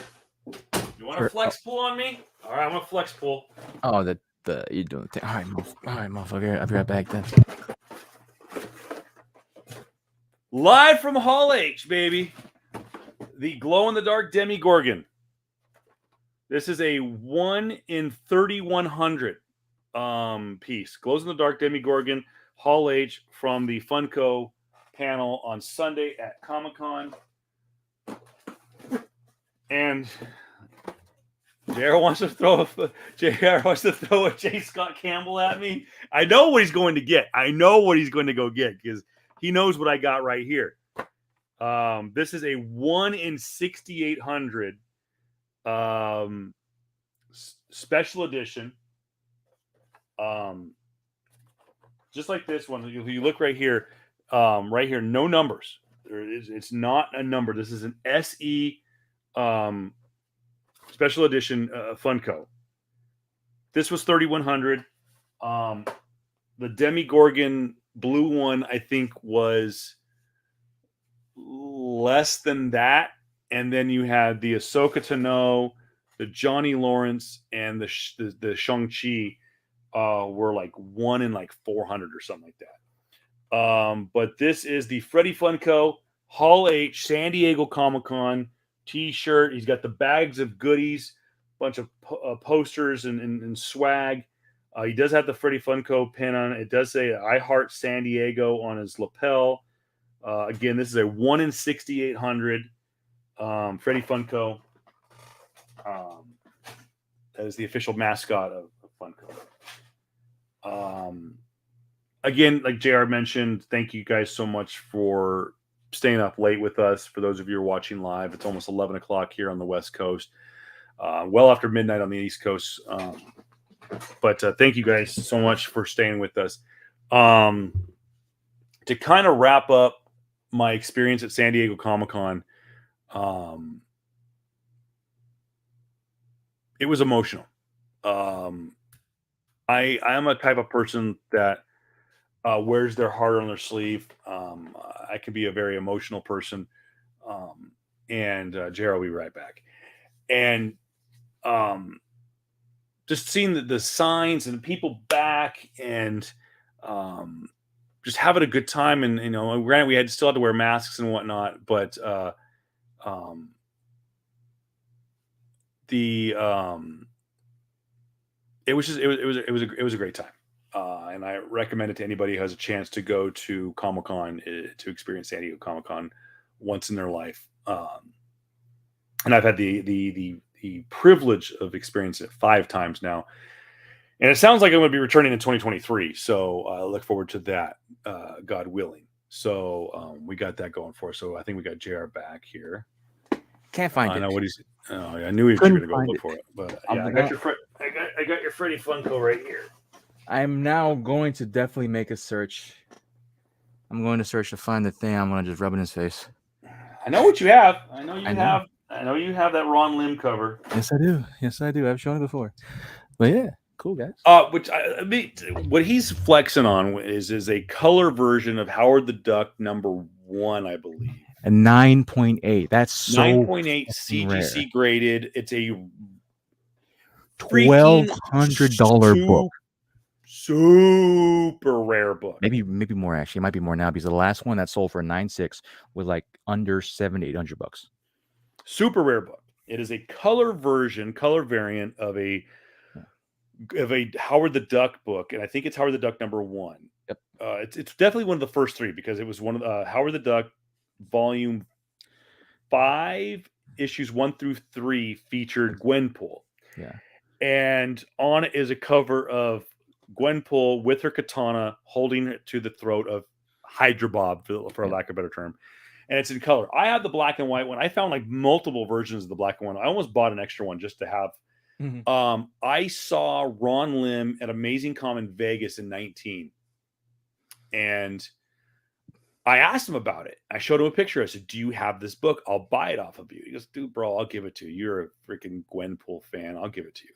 You're coming to San Diego." I said, "Yeah, I'll be there. Be there in 2 weeks." So I go to San Diego. I run into him and his wife at his booth. His wife goes, he searched high and low for that book, could not find it. He was going to give it to you. And I'm like, "Ron, I would have paid for it." He's like, no. You're a true fan. I would have given it to you. But those fuckers at Marvel kept it. Then give me a copy. And I said, "But wait a minute, kept it? Kept what? If they didn't never give you a copy?" He's like, "Oh, they kept the original." I said, "Ron, what were you looking for from me? Were you looking for the book or the original?" He goes, "Both." He goes, "If I couldn't find the book, I was going to give you the original." Fuck. And I was just like, I was floored. I'm like, "You don't have to do that, bro." And he goes, "Don't worry, I wasn't, because Marvel has it." And he goes, "They don't give shit back." Fuck. And I said, that's a problem. So I want to kind of, I don't want to mean, I want to tell a fun story, but I want to kind of end on a more serious note, is that there needs to be some change. I'm not a union guy. You know, I'm a person that's like, hey, these are the rules that you sign up for, but the artists and the creators need a little bit more love. Yeah. With how much Kevin Feige announced at Hall H in on Saturday, and what he is preparing to announce at D23 in September, and whatever the fuck info dump he's going to do in between now and December, he's got to take care of his artists and his writers. There's so many people leaving Marvel and DC, going independent, that it's great, scary. Yeah, and I know that they took care of Stan Lee at the end. I know that they tried to make good and take care of the Ditko family, to take care of Perez, Jack Kirby. I know that oh god, what was his name that was in he was in Avengers Endgame. He was the co-creator of the Infinity Gauntlet. And Josh Perez. No. Oh, he's the writer. Wolf Simonson? Is it? No. Fuck. What's his name? Anyways, he's in it. He's the guy with the goatee and the glasses. He's an older gentleman. I've met him. Starlin? Starlin. Yeah, Starlin is. They've tried to make good, and George Perez has talked about that. They especially with the direction they were going towards the end. You know, obviously, Avengers Endgame had already come out in 2019 when I met him, George Perez. They reached out to him, and they tried to take care of some of the people that were connected with Infinity War and Infinity Gauntlet, that was heavily inspired Infinity War and Endgame. But they need to do a better job at trying to take care of some of these creators. They do. Except for Brian Michael Bendis. Fuck him. And Rob Liefeld. I don't give a shit. But I know that DC's trying to do a little bit of a job. I think Jim Lee, being one of the original Image boys that left DC and left Marvel because of that, is trying to rectify that, especially with the DCEU and trying to take care of the people. I know that it was a bit too late taking care of Simon Schuster. But I just want to say that that was one thing coming out of Comic-Con, meeting guys like David Mack and Amy Chu, and I didn't see Willis Potasio, but like just seeing the Scott Williams, Alex Sinclair, Jim Lee himself, J. Scott Campbell, I mean, just anybody that writes for comic books and draws for comic books, they need to do a little bit better job at hooking them up. You know, they were talking about like that some of the guys like that created like worked on Doctor Strange and that influenced Multiverse of Madness got like $300 royalties or something like that. Like, come on, bro. Yeah, that movie did $1 billion. Yeah, it's crazy. They have always been lacking on that part for anything else to original creators on that shit. So But that's something we could talk about another time too. I know it's super late, and I appreciate everybody staying up with us. Yeah, it doesn't. What's It that? doesn't. It doesn't fucking surprise me that they're doing that. I mean, like, they only focus more so. Like, I'm surprised already as is that they're focusing on like the creators of Kamala Khan. That they've gotten a lot. They've gotten executive producer roles. The creators of Kamala Khan. And I think that's what they're doing now. They're starting to get into the modern books. And again, this is something we can jump on. Maybe we can talk about this next week.